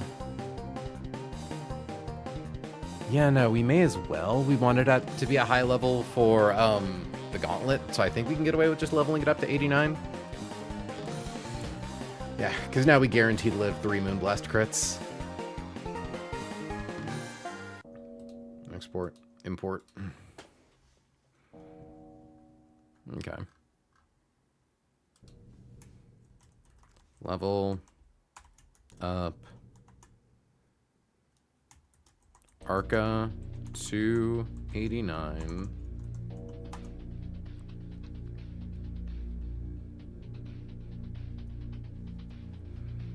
Yeah, it doesn't matter what level Gyarados is at. It's just here to intimidate Diggersby. Okay. So, open with... Oh, wait, here. Should also get my...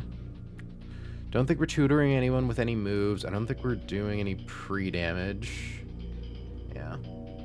We're pre-burning Houndoom.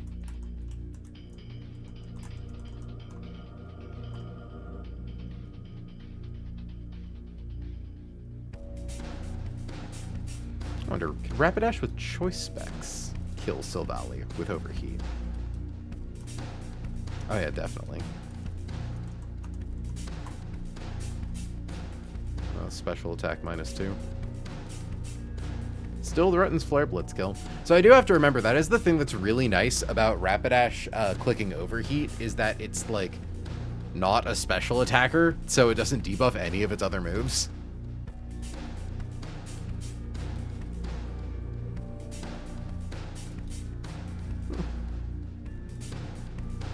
Okay, so theoretically, Rapidash could do this, but we don't need it to.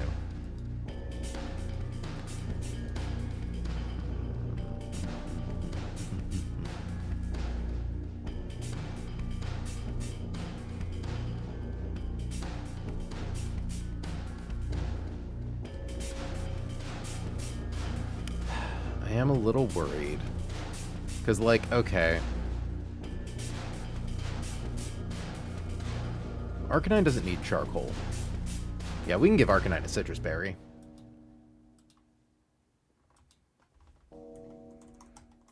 We want Arcanine to be able to live for as long as possible against this thing.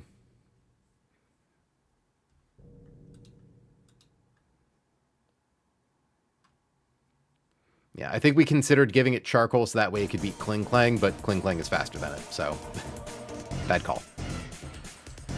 Okay. Equip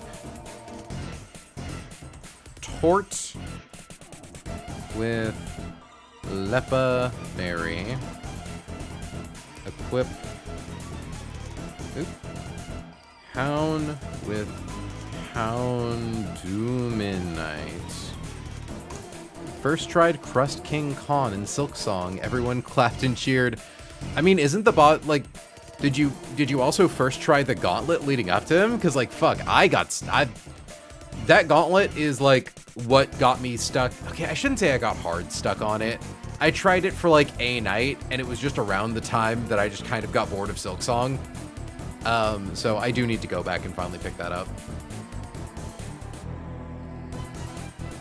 Fuck no, I didn't. Yeah, no, from what I hear, Crust King Khan is, like, not to diminish your achievement, but he's definitely a proportionally easier boss than most things at that point in Silk Song, because the difficult part is the gauntlet getting up to him. No, he's really not that bad. Okay. Equip Hound with Hounduminite. Equip Turt with Zoom Lens. Equip Arca. Oh, I wonder. Can Garchomp beat this guy's ass? Oh, Garchomp could totally beat this guy's ass. We actually might not even need Turtonator. Garchomp takes less damage. Wait, what? That's fucking insane. Yeah, it takes less damage than Turtonator. It can be crit, mind you. Like, okay, so let's assume we're level 89. We're going to be for Courtney, pretty sure. Okay, we're going to be level 88 for Courtney, though I think we can go up to 89. No, we do need to be 89 in order to get the one-hit KO with Earthquake. Well, it's throwing out close combats, and it's hitting into rough skins. Yeah, we don't actually need that.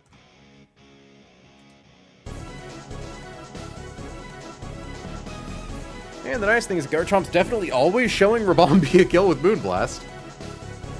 Yeah, so notably, Garchomp actually could totally be an answer for Arcanine. We just have to make sure that it lives to close combats, because that's the only move it goes for. And then we just grab Zoom Lens. Actually, yeah, I don't think we can be 89, because I think, yeah, we speed tie at 89. It's funny. Hold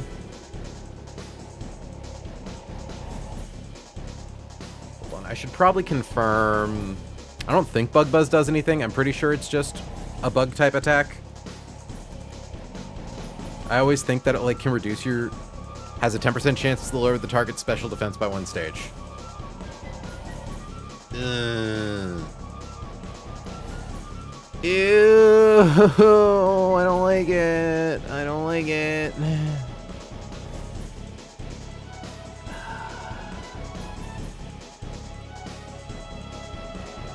there are probably better ways to deal with this twerp, but I don't know what they are.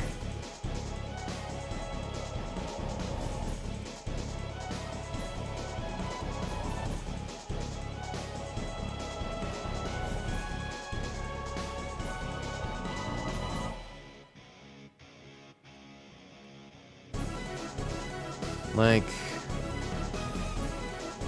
bypass the substitute, sound based, and blast by HP fire.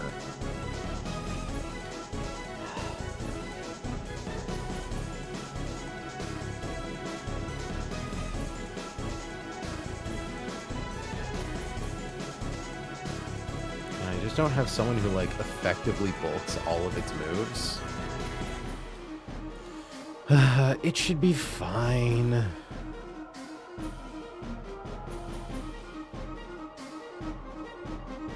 Like, my main problem is just that, like, Moonblast and Bug Buzz have a pretty high overlap in their roles. So it's got decent odds to click it at any given moment.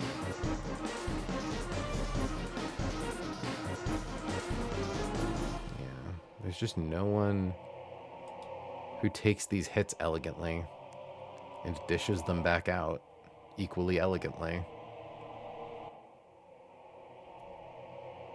Like...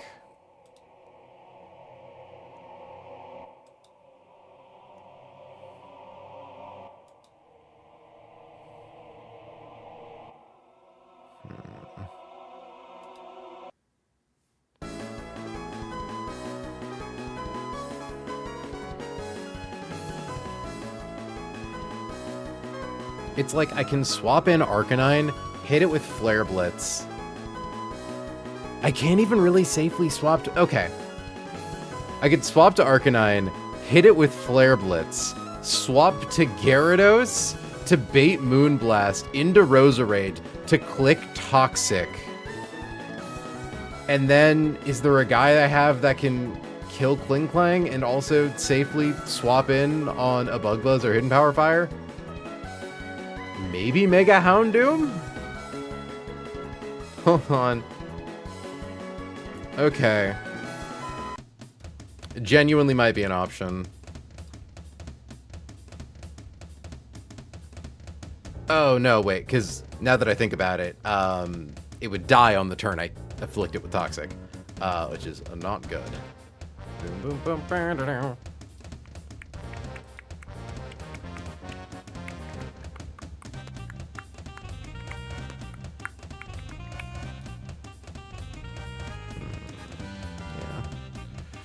Roserade doesn't really live that too well. Like, be honest with yourself, April. It's not that bad. It's not that bad. Like, it seems that bad, but it's not that bad. Right? I just wish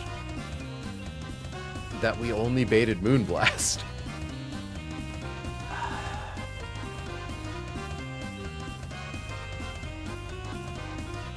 Because, yeah, the only way to guarantee kill this thing on any given hit...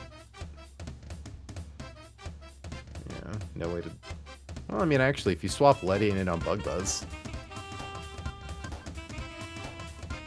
Lock it into Bug Buzz... That doesn't seem great.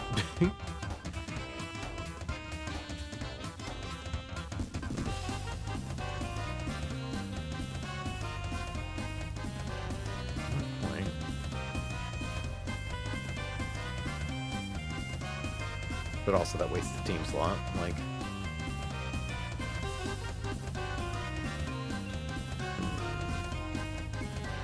Ah, it's got a clear body, so we can't even drop its attack.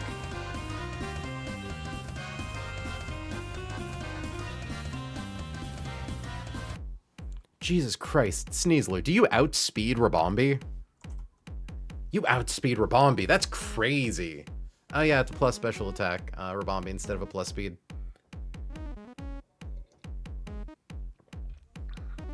Yeah, Slowbro takes like a bajillion damage from Bug Buzz. Yep.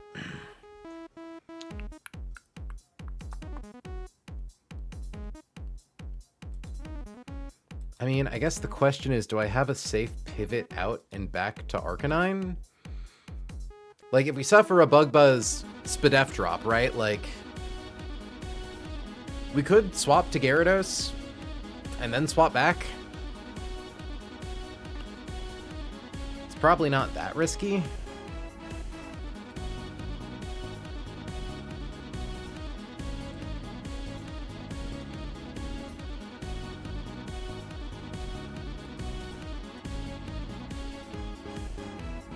Because Turtonator HP is going to be much too low to tank Moonblast.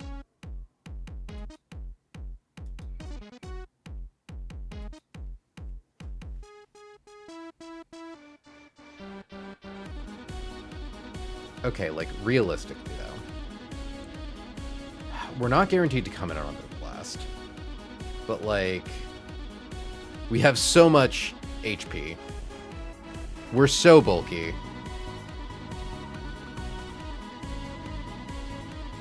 We're likely to just one-tap it with Flare Blitz or Rock Slide, and then we have extreme speeds to click.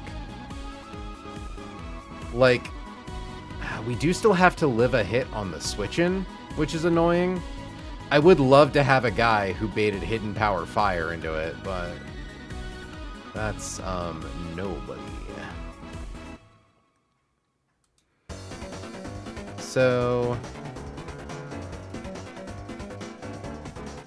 let's Excadrill. Like, we have a Citrus Berry. I don't think we live 4 crit Moonblasts. We've got 293 divided by 4 is 73. 73 plus 293 is 366 minus 94 and minus 94 minus 94. Yeah, but that's like 4 max roll crits.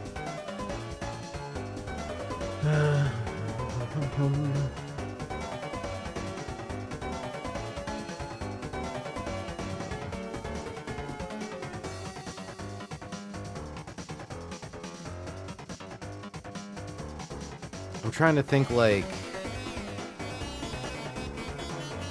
Turtonator's on the field.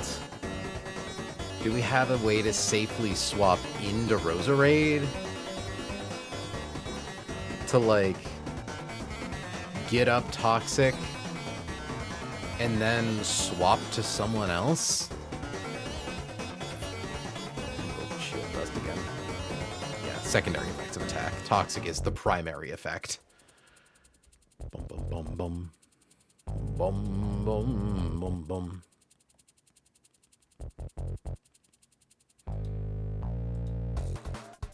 It's like...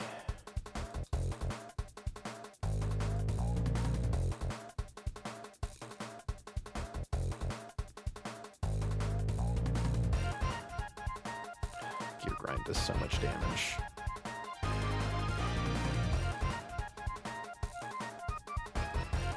Like, how safely could we get Houndoom to kill this guy?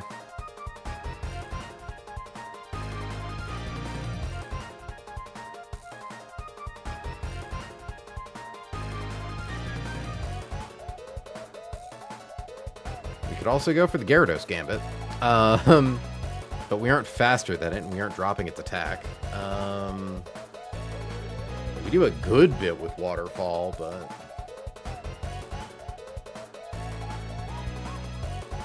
yeah, I think that's just kind of a losing DPS race. We can't even, like, drop its speed or its defense with, like, Rock Smash.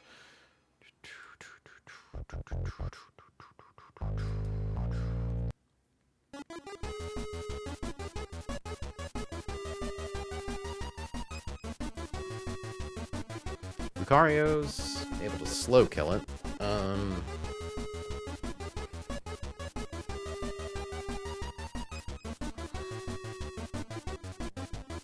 There's also the option where we, like...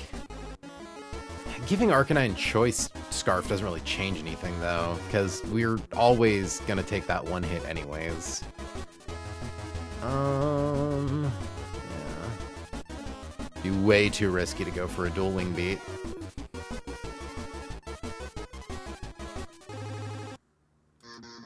I don't like this guy. I think we just gotta take the risk, right? Like, if something goes horribly wrong, we could swap to Houndoom and Sack get Arcanine back in, or we could swap to Turtonator and Zac. Ooh, actually, what if we use Gramble as our Intimidator? Gramble, why do you take more damage from Moonblast than fucking Gyarados? Spadef 100? Spadef 60. Damn, okay. Not great. Not great at all. Yeah.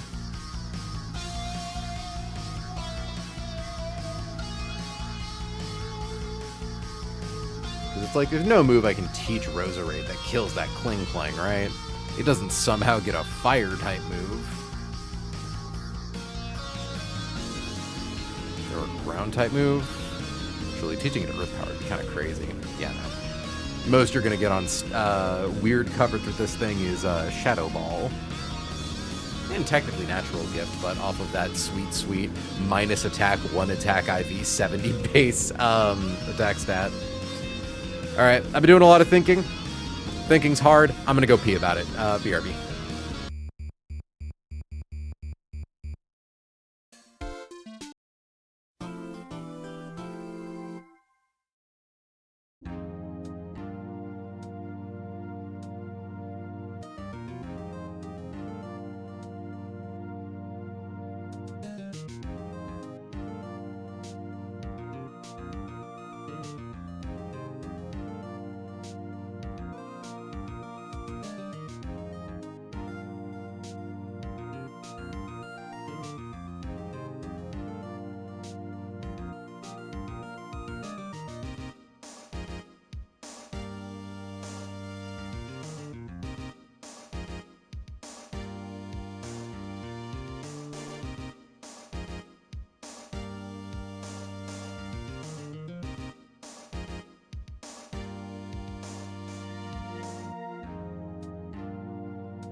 Okay, I think I've got an idea. Hannah, you tuned in right now? Want to consult? I think I've got a decent answer. Nah, I don't think she's here right now. Shoot. Because we really want Arcanine for the fight that comes up after Courtney. And I'd be really worried about risking Arcanine to Ribombee here. What I'm thinking is we could give Gyarados a Roat Berry. So essentially, in case of emergency, worst case scenario, Arcanine stats just keep getting dropped, like it's looking like we might not be able to successfully kill this thing. Very low odds. We can swap to Gyarados, tank a Moonblast, we always live, Roat Berry procs kills Ribombee. I think that's like a relatively safe way. BT Dubs, I found another the Unholy Drink Cloaca post. Oh, cool. Welcome to stream, Curses. They should make Pokemon more transgender. Just get an Azumarill. Or an Azurill. Yeah, I'm gonna DM Hannah. I want to consult. Hannah, can I consult you for an in case of emergency smash glass scenario? This poor creature, I keep fucking laboring her with all of my little run and bun questions and ideas. Also, folks, can I just say, I've been fucking edging 250 followers for so long now. It's really cool that I'm like getting up there in numbers, but the problem with getting up there in numbers is you finally start to hit the threshold where like a good chunk of the people who follow you might not have like, you know, might not have watched a stream in like months. So, you know, they hop in and they're like, oh, okay, well, I'm not really watching anything. So they unfollow, and that's fine, but it means that it's like 240. 243, 242, 245, 241. And it's like I keep bouncing back and forth, and I just want to fucking cross the threshold. Like, I don't even think I can justify doing the Final Fantasy 2 Pixel Remaster stream until we at least hit like 255. So I can tell that we're like squarely in the, okay, we have this many followers zone. But yeah, I think I like my idea here. Rowlet Berry on Gyarados. Because we're never actually using it to fight anything, so we don't need to worry about it taking a stray shot.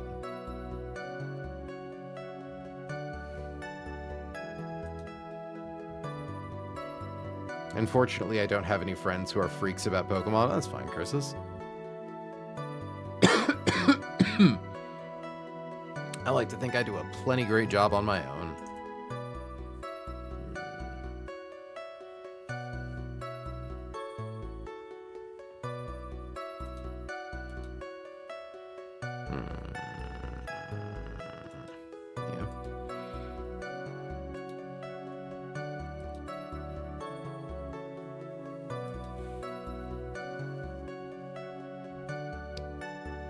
Let me get the numbers on Houndoom, by the way, for lowest possible damage and highest possible damage.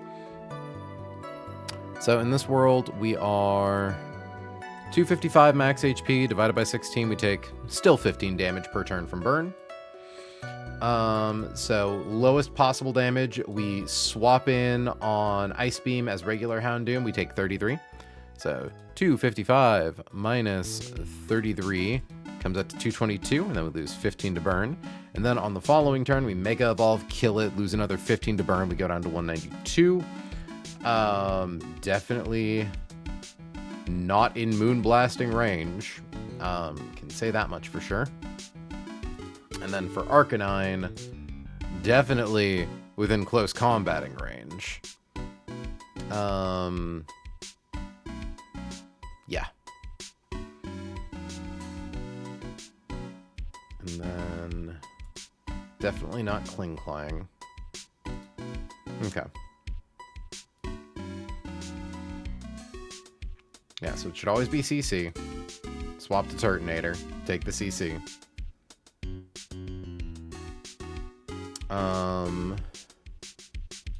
I don't think we need to level up Turtonator, but it might be nice to get a more consistent attack. Well, 41%. So that's what, 82%? Yeah, I don't think it's possible to really safely get outside of bug buzzing range. Sleepy, good night, streamer, good night, chat, good night, funny little animals. Thanks for hanging out, Kessel. Appreciate you being here. Yeah, I think I'm just gonna go with the Roap strat. I think it's a really good, like, backup, you know? So 192 guarantee baits that. Now let's check for worst case scenario, where Houndoom 255 swaps in on critical hit Ice Beam, so that's 58. So minus 58 comes out to 197 minus 15. And then we lose another 15 on the turn we click Flamethrower, and then on the third turn we lose another 15 after we get the fast kill on Silvally. Arcanine then sees we're still well outside of Flare Blitz range, well within close combat range, well outside of Moonblast range. Okay. Yeah, this works.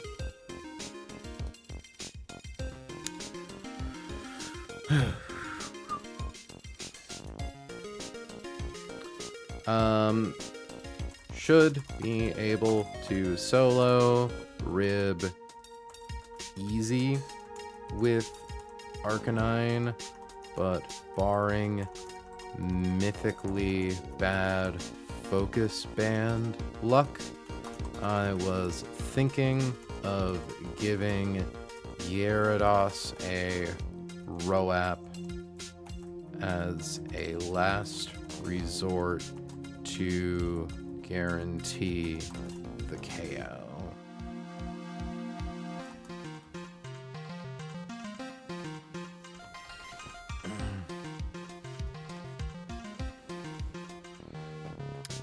Since we really want Arca for the gauntlet.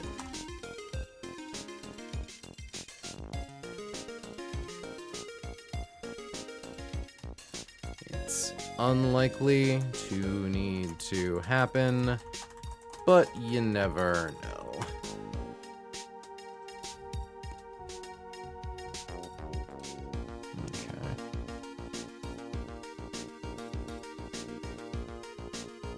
Oh, as long as Gyarados isn't taking any of the special moves, seems fine, I guess. Oh, hi, Hannah. Yeah, no, the idea is we want this Diggersby to KO itself with double edge recoil. Thankfully, hold on, attack at -1. Ooh, hold on. Wait a second, Fire Punch does 118, double edge does that. Ooh, is that? So, Hannah, you were talking about slot priority before. Just making sure. Diggersby, because the lowest... Since Double Edge is top slot, assuming 112 on Double Edge, 112 on Fire Punch, it's always Double Edge.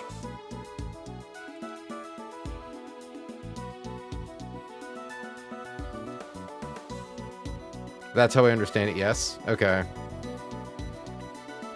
Hold on. Gamers, what the fuck is a slot priority?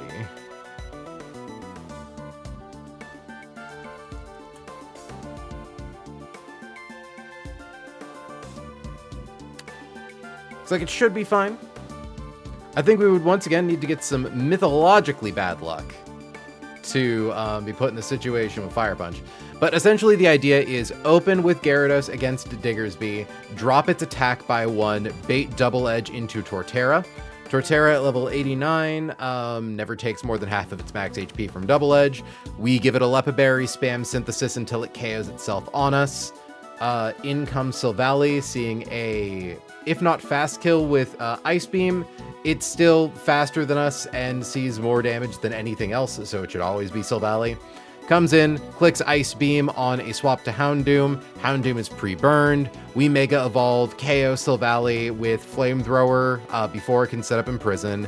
If we fail and it imprisons, we just KO it with like Beat Up or Sucker Punch.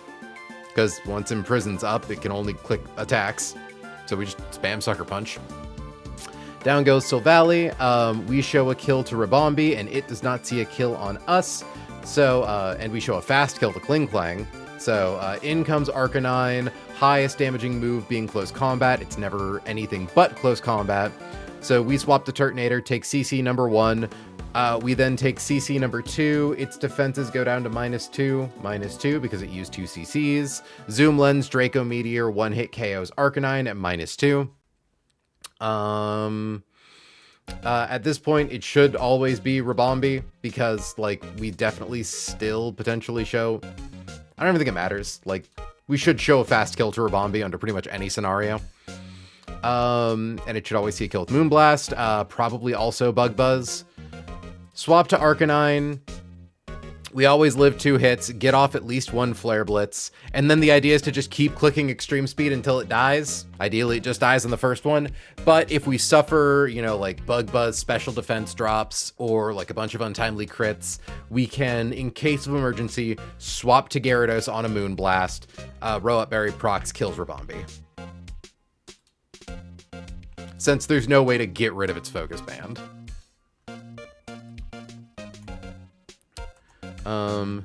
2 moves have an overlapping low roll and high roll that are the same number. in the case of both rolling the same damage, it doesn't flip a coin and just goes for the higher move in the list. Yeah?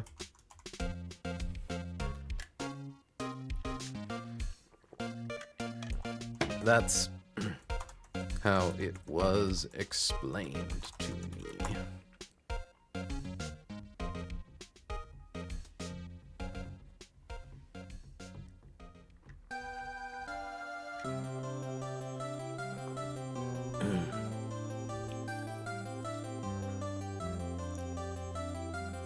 I can't wait to be done with fucking quick claws. I can't wait to be done with quick claws and bright powders and fucking focus bands. I'm sick of your bands, Rabombi. I'm sick of your fucking bands. Okay. Equip Tort with Lipperberry, equip Hound with Houndonite, equip Turt with Zoom Lens, equip Arca with Citrus Berry. Equip Gier with Roap Berry.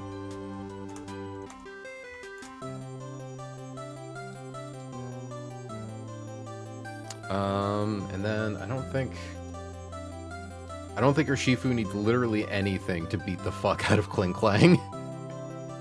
It just comes in and kills. I wonder. Yeah, it's only because it's plus speed nature. Love you, plus speed Urshifu. You're so cool. Okay. Yeah.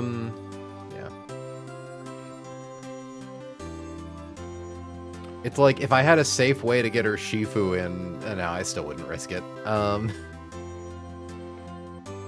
Yeah, so,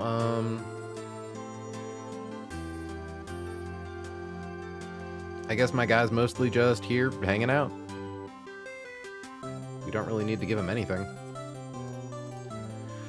Export, import, Roap Berry. Confirming that Roap is the one I think it is.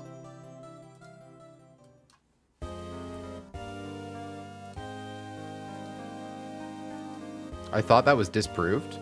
Oh.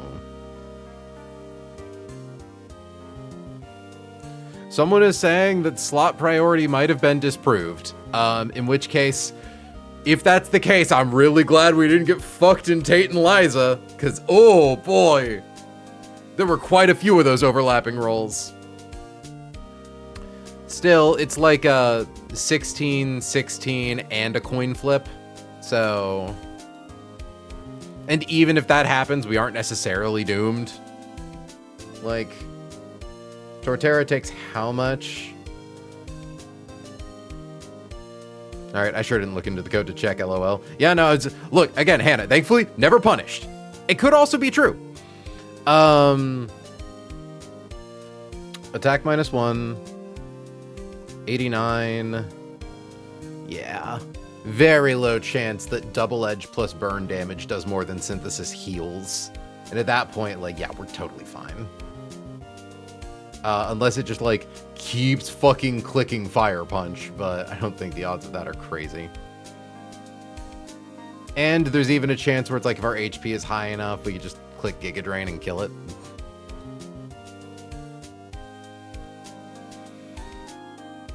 If a holder is hit by a special move, attacker loses 1/8 of its max HP, single use. Okay. Yeah. So, Lepaberry. Or import. Hound Doomanite. So, Turtonator coming in, taking 2 close combats. Suppose we could also level it up, but we kind of don't need to. 200 minus 82. 118. I don't think Extreme Speed sees... Yeah. So, lose more. Go down to 36. Rabombi. Damn, we could almost get low enough to bait Hidden Power Fire. The important thing, though, is that we're definitely low enough to always show a kill to Moonblast, so we should never have to worry about Quiver Dance. Quivdiv. Peep the Quiverance. Okay. Yeah. So, open with Gear. Swap to Tort. Spam. Synth. Gnosis until Dig KOs itself. Hold on, I should confirm. Yeah, knockoff never does more damage than double edge, so we don't need to worry about it trying to knock off our Lepa Berry. Because we come in on that first double edge, we still have over half of our max HP, so it should only ever be double edge again. And I suppose the one nice thing about if it clicks Fire Punch is that Fire Punch doesn't do that much damage. Man,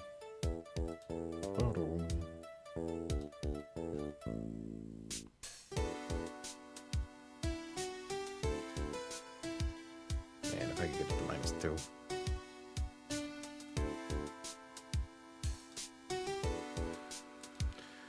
-2.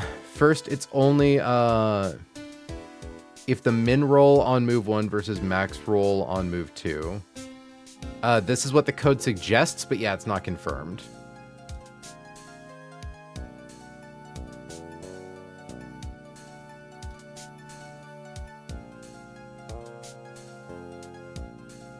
Okay. So all odds are pointing towards it should be real, and even if it's not, it's like a 1 in 500 chance for it to be clicked even once.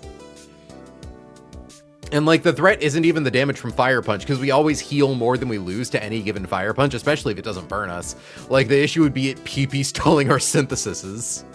Our synthesi. The fuck out of here, Dormant Grammar MRAPG. Get the fuck out of here. Okay. So, use Synthesis until Dig KOs itself. Swap to Sylph. Swap to Hound.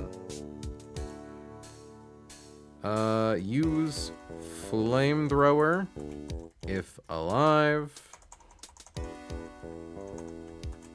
KO with Sucker Punch.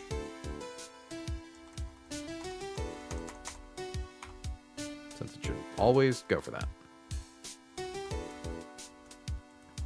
Swap to Arca. Swap to Turt.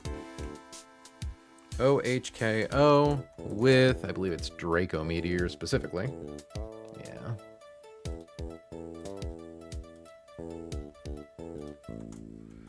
D Meteor. Swap to Rib. I think it's 2 Bs. No, it's Rebo. Swap to Rebo. Swap to Arca. Use F Blitz. Spam E Speed until KO. Swap to Cling. Swap to Ursh. OHKO with Good Combat.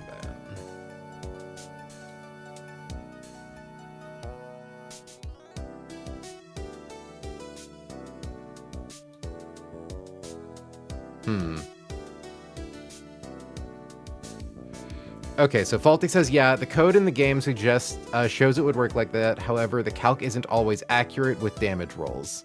It's like decently inaccurate for those moves, but in general, the calc can sometimes be off by a single damage point. Well, that's reassuring.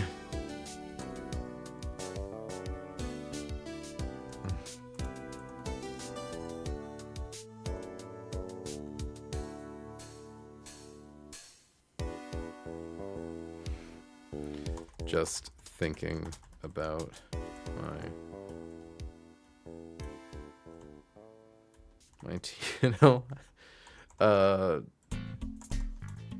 PP stall for Mega Laddie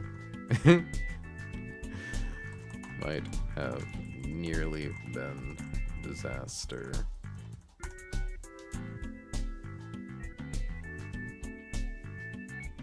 Alright. And the more multipliers on the move, the more likely the calc is off. Got it. Oh boy.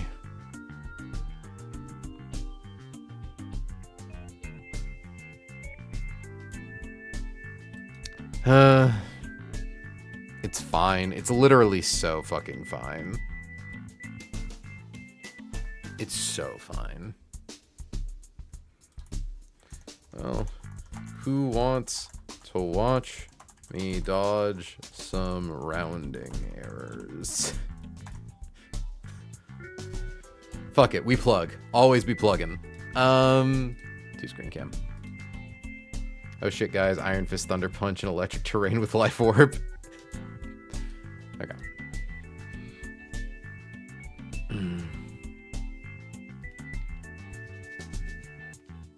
Calcs are weird. Calcs are real weird. Alright. So, first up, we need Gyarados. Torterra.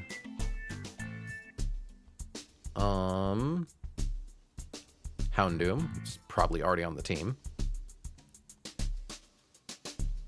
Turtonator. Arcanine. And then we have Urshi. Alright. Let's dodge some fucking rounding errors. I think we're getting literally everyone in the party up to level 99 except for Gyarados. Which is fine, we don't need Gyarados for anything other than to, like, live a Moonblast. Okay.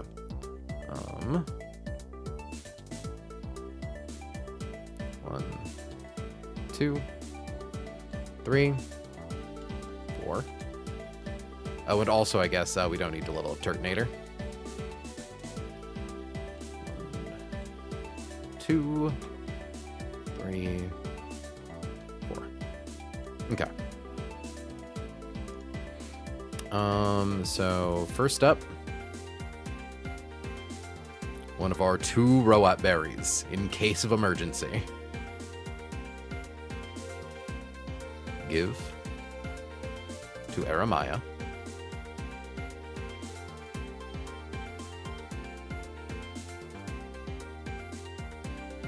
Give a Lepa berry to Torterra. Houndoomanite on Houndoom. Zoom Lens on Turtonator. Citrus Berry on Hamilton. And we truly do not need anything for Urshifu.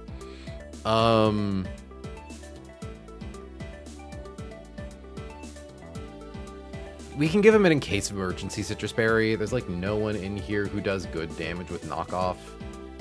Like, yeah.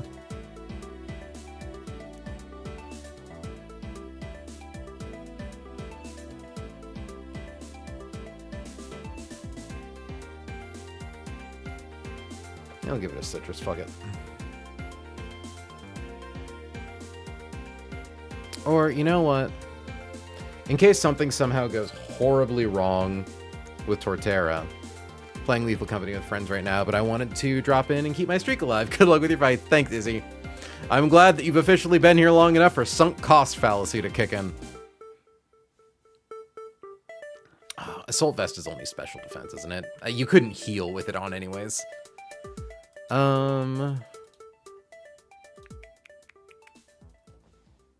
Okay. Who was I looking for an item for? Right. Because what happens if Urshifu comes in and kills Diggersby? Does it just, like, bait in Silvally for multi-attack? Yeah, it wouldn't be Arcanine. How fascinating. It would be Rabombi for Moonblast. It's kind of funny. Yeah. So in case something somehow goes horribly wrong with Torterra, which it won't, we are going to give Urshifu the Mystic Water, so that way it can Aqua Jet, do like 50% to, hold on. Where's my Mystic Water? There we go. So that way you can do like 50% to Diggersby, which should be more than enough to secure a KO after it takes like double edge recoil from fighting Torterra. But yeah. Should be fine. Literally so fine. Okay. Heal everyone up. Need to pre-burn Houndoom. A reminder that pre-burning fire types is possible through the power of the Flame Orb and Basculins that know the move Soak. So.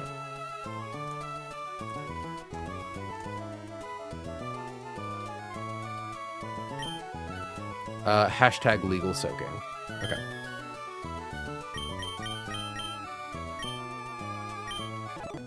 Yeah, so we're just going to fast yoink our way around Silvally to hit it with Flamethrower before it has the opportunity to shut us down with Imprison. Don't need any pre-damage. Yeah. Most of these are just raw kills.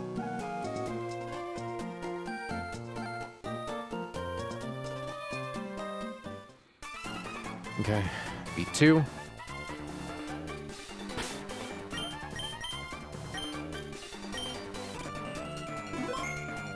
And like, yeah, huge power, Click Claw. There is nothing stopping Earthquake from doing recoil damage to Diggersby.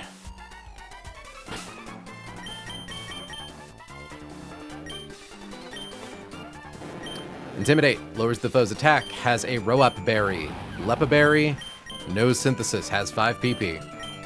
Houndoominite, pre-burned. Flamethrower, Sucker Punch. Draco Meteor, Zoom Lens, level 85. Flare Blitz and Rock Slide, has Extreme Speed, has Citrus Berry. Aether Shifu. Okay.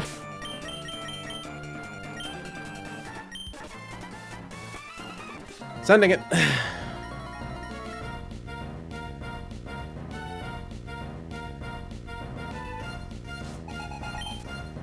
Out comes Diggersby, out comes Aramaya. Diggersby has huge power and a quick claw. It's just really dangerous. There's not many things that can safely live a hit from it and secure a KO. You know, now that I think about it, Torterra with Citrus Berry probably could have killed it with Woodhammer. It's fine. Point is, we drop its attack, it's going to go for double edge. We are going to swap. Hold on, confirming. Yeah, okay, good. I double checked, I'm like, wait, how much damage does knock off do while we're holding an item? Not enough. Okay, swap to Turtle.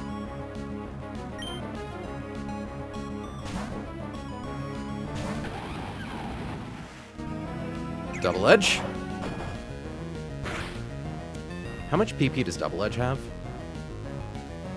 I think it has 15. I think I checked that earlier.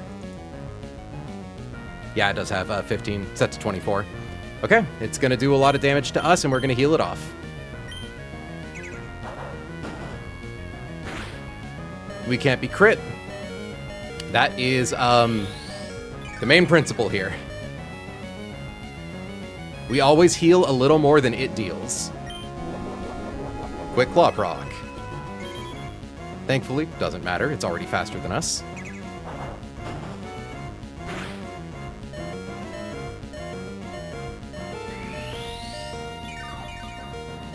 I keep scaring myself, man.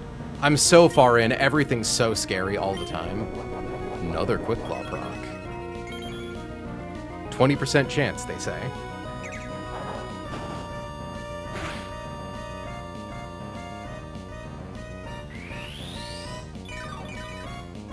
Okay.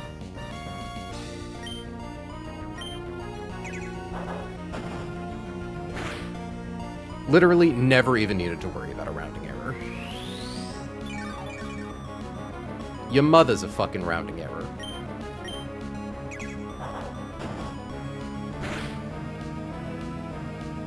Okay.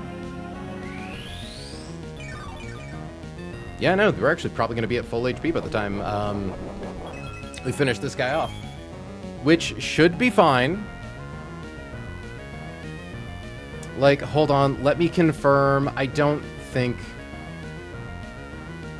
Yeah.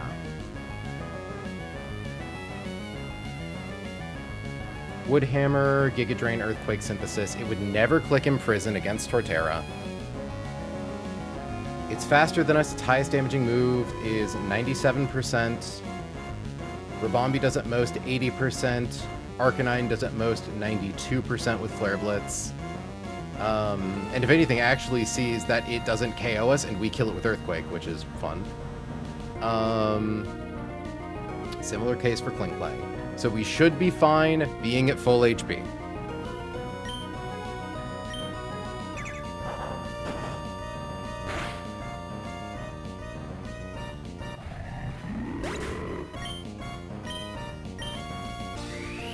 Thankfully, I think even if we get this wrong, this line is pretty steerable.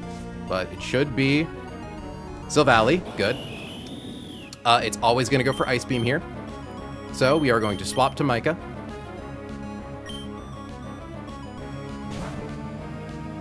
Maka. We take an Ice Beam. It sees no kill on us. And it sees that we both have Flamethrower and it has Imprison, so it wants to use Imprison. However, Mega Evolving makes us faster than it.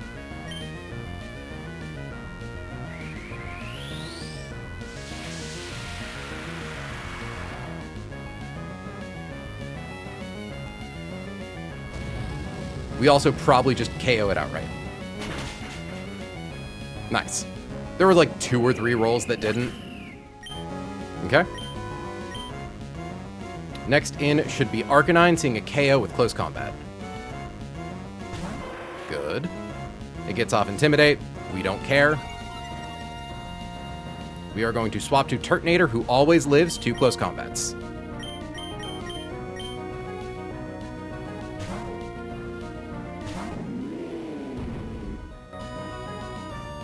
CC.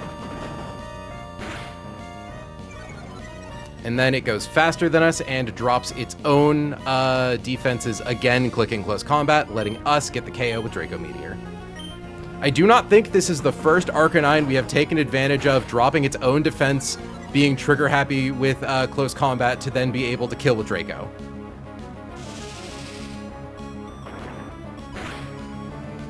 Okay.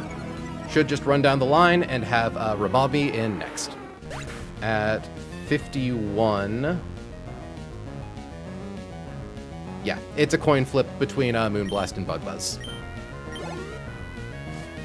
Bug Buzz is only a 10% to drop special defense. It shouldn't be that bad. We are going to swap to Arcanine. Worst roll here is like critical hit Bug Buzz that drops our Spadef. Best roll is Bug Buzz that doesn't drop our Spadef. Either way, we swap to Hamilton.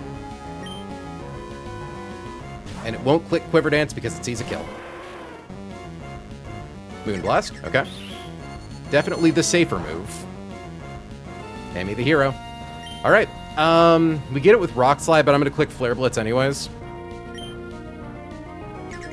Good, every time it clicks Moonblast, this line gets safer. We need to get some really bad luck to not be able to KO this thing without Robot Berry. So,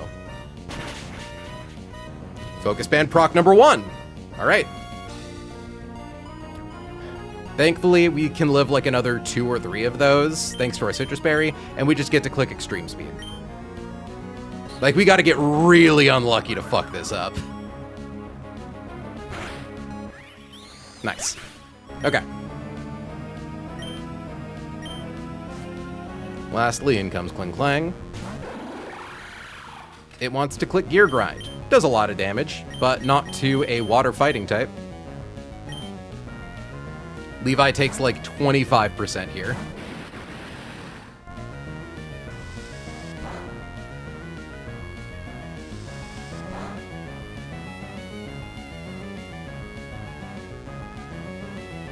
Okay. Close combat? Yeah, close combat, right? Yeah. I always have to be a little, like, double sure whenever I click close combat because, you know, a fast close combat that doesn't actually kill means we're dropping our own defenses for the crackback. Yeah. CC absolutely wrecks. All right, grunt number 3 down.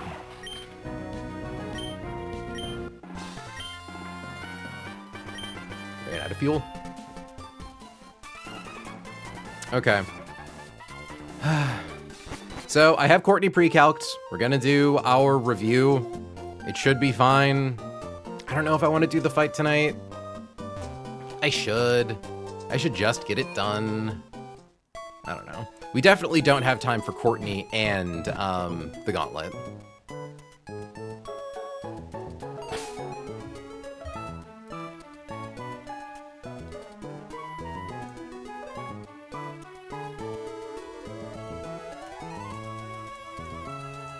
What even is?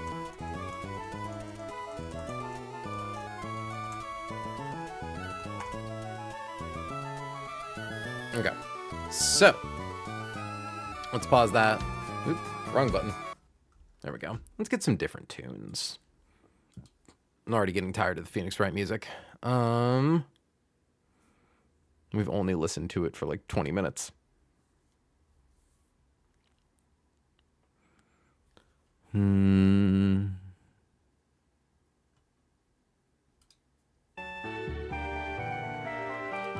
not New Barktown. Yeah, that's a vibe. Okay.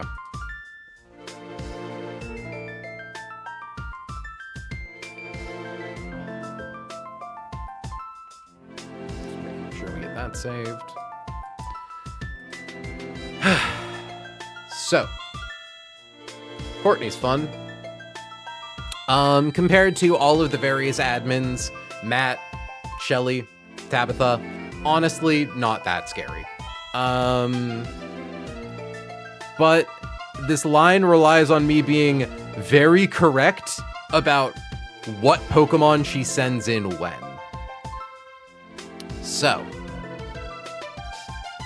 I believe for this fight, we're getting Noivern. I don't think we're getting Noivern only up to 86. I think we have to get Noivern up to 99, or 89. Scanner item does a lot for this fight. Do we even use Scanner?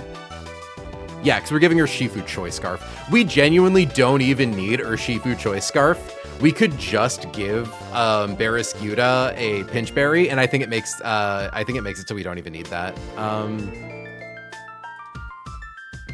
But yeah, just the whole gimmick to this fight is being able to get a chain kill with Noivern. So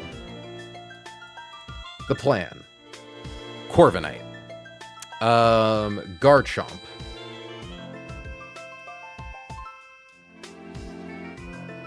Dreadnought. Not Diosa. Laylap's continuing to put in work. Where is it? There we go. Noivern. Very glad we kept you alive. Barrascuda. And fucking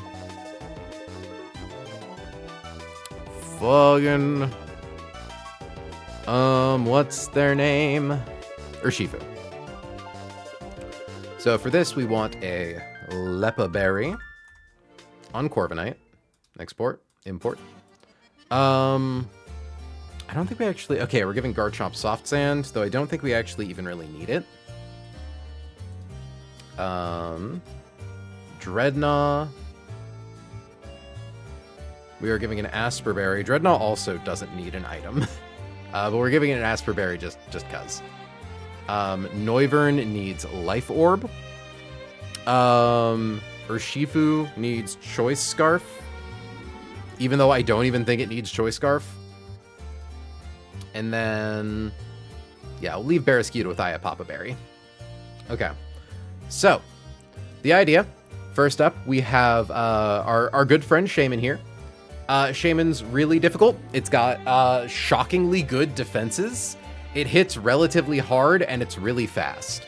It has Grass Whistle, Seed Flare's a 20% chance to drop your special defense by 2 stages every time it clicks it. Earth Power also can drop your special defense. Hidden Power Ice is what we in the business call a Mercy, because it's holding a Life Orb for some fucking reason. Which means Corviknight on the field, Shaman with Life Orb. If we pre-burn Corviknight, we take at most 37.4% from Hidden Power Ice plus 6.25%. We take about 44% from Hidden Power Ice plus burn damage. So never over 50. The idea is that turn 1, we click Defog just to stall for time. We can even click Smart Strike if we want to, but like ideally we kind of just get to roost as many times as possible. We want to make sure that Corviknight has full HP, and God forbid we suffer a bunch of like crit high rolls. Point is, we defog turn 1 because Life Orb requires 11 turns to kill through SD. Because of rounding, it never actually does 10% unless, you know, if the Shaman had 3 extra HP, Life Orb would kill it in 3 turns. But, like, and if I'm correct, Hidden Power has 15 PP. I am correct. So yeah, it sees that its highest damaging move is Hidden Power Ice. It's just going to keep clicking it. It can't freeze us. It can't lower our stats. It's just going to keep clicking it, and we're just going to keep clicking Roost. Eventually, Shaman will go down. We will be at full HP. The important thing about Dugtrio here is that Final Gambit is treated like Explosion, i.e. it is not considered in switch-in calculations. So Dugtrio only sees that it sees that it is faster than Corviknight, but outdamaged.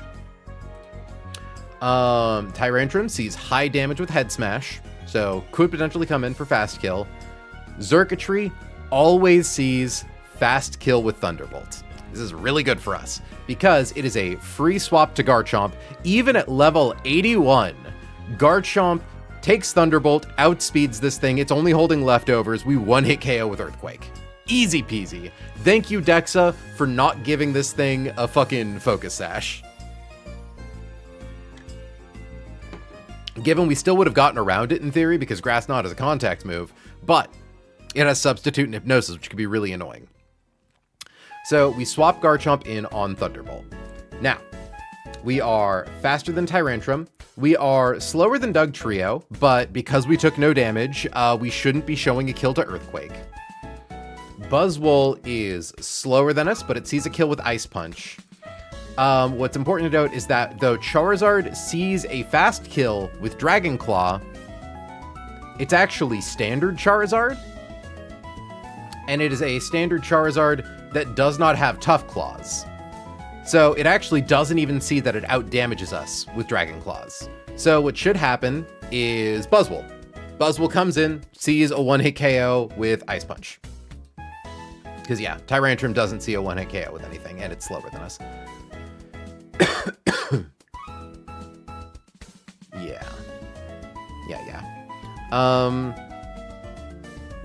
So Buzzwole wants to go for Ice Punch.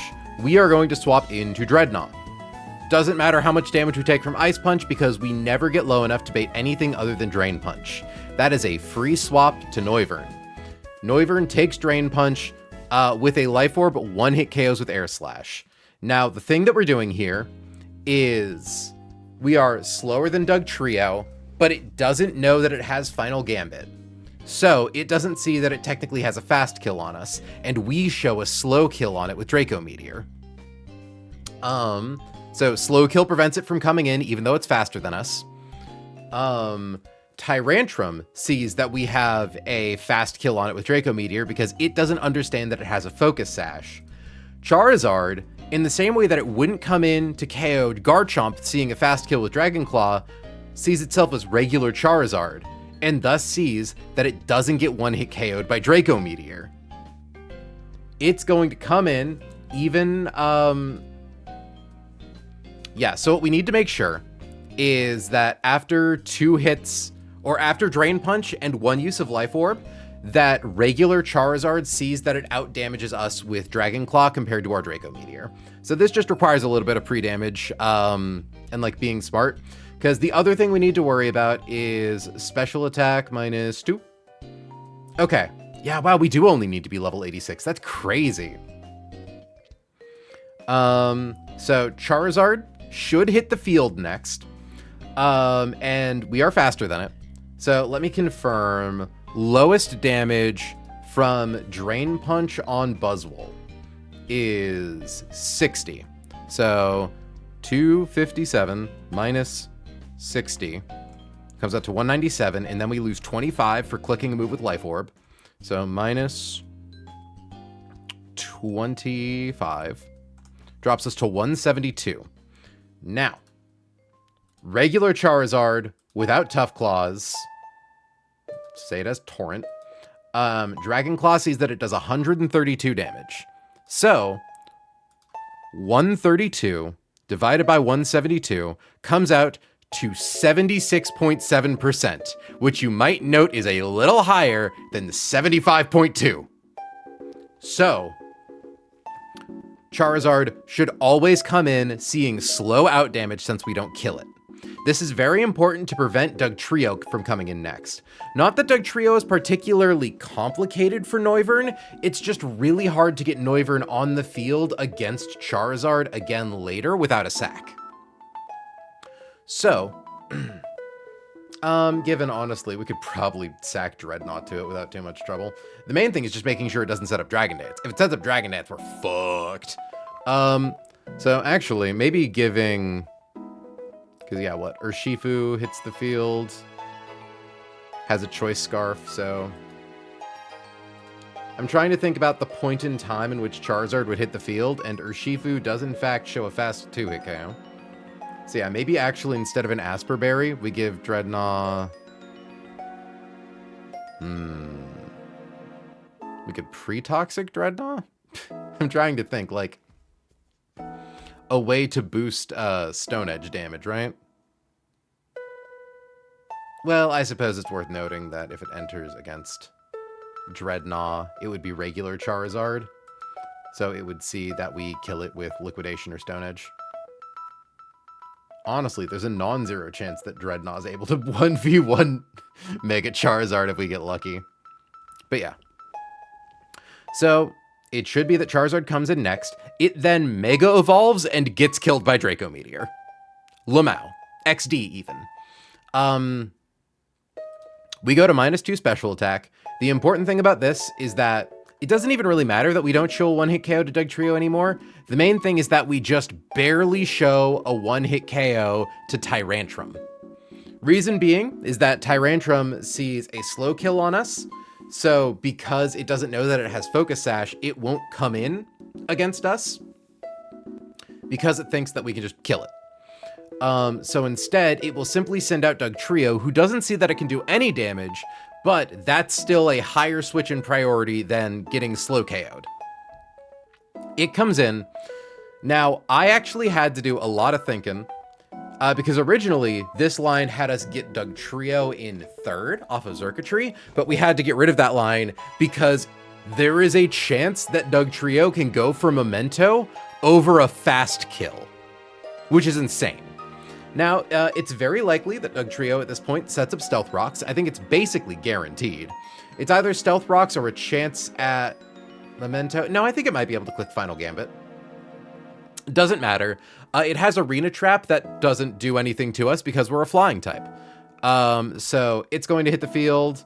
We are going to swap away from Dugtrio into Barraskewda.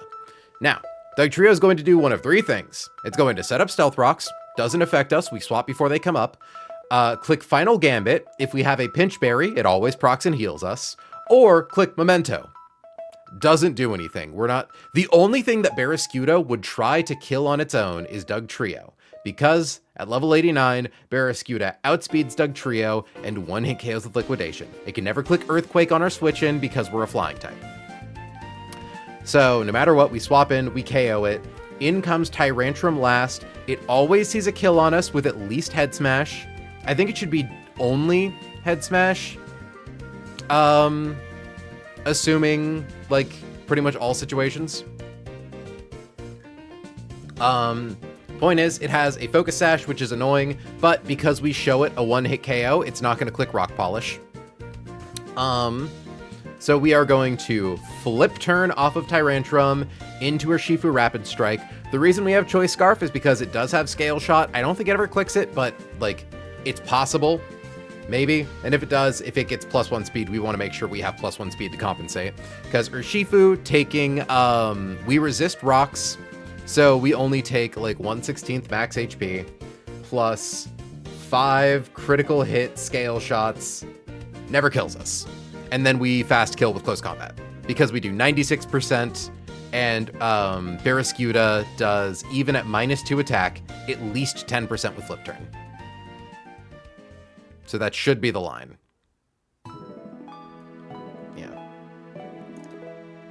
So I think I want to get this set up and then call it. And then who knows, maybe tomorrow I can even figure out the line for Space Tag.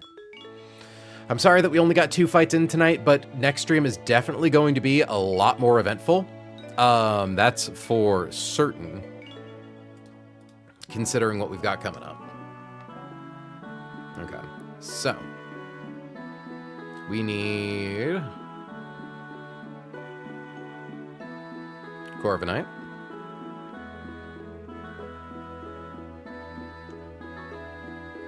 I originally wrote that we were going to level up Garchomp for this line, but I don't think we actually need to. I think I was just hyper paranoid that something other than Buzzwole might come in against it, but I don't think that's ever the case.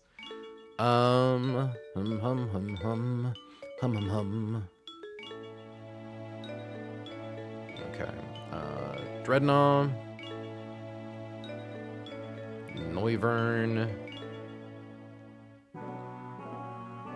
Barraskewda. Barraskewda. And Girth-Shifu.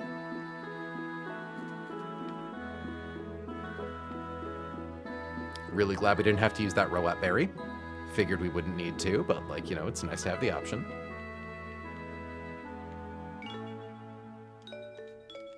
Okay. So, yeah. We need to get Corviknight up to 89.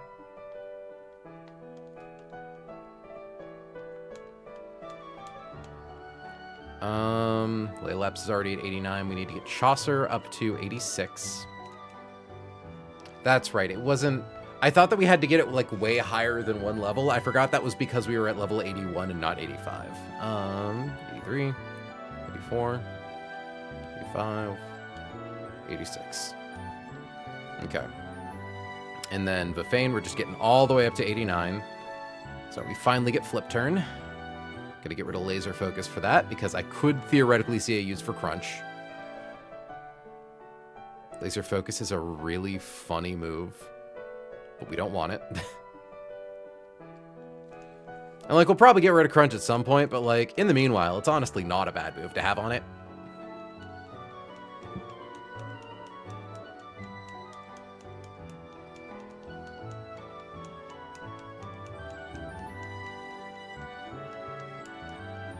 '83, 84, 85, 86, 87, 88, 89. Okay. And could probably give it a Figgy Berry, which I think we still have the most of. Because Figgy's minus attack and our Barraskewda is just minus Spadef. So F-I-G-Y. Yep, minus attack nature. So we will give that to Vifane. Oh, banger Toon Alert. Okay. We already have the Choice Scarf in bag. Give that to Levi. Give Life Orb to Chaucer.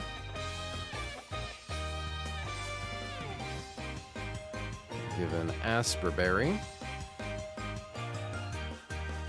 to Laylaps.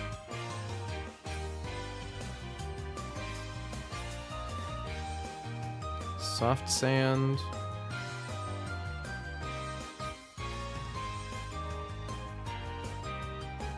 To Garchomp.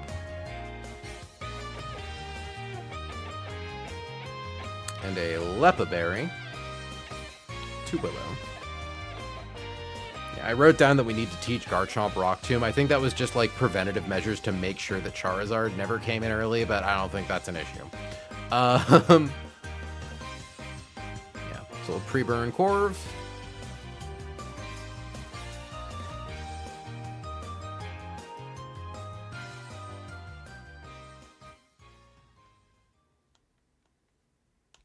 Okay, confirm items.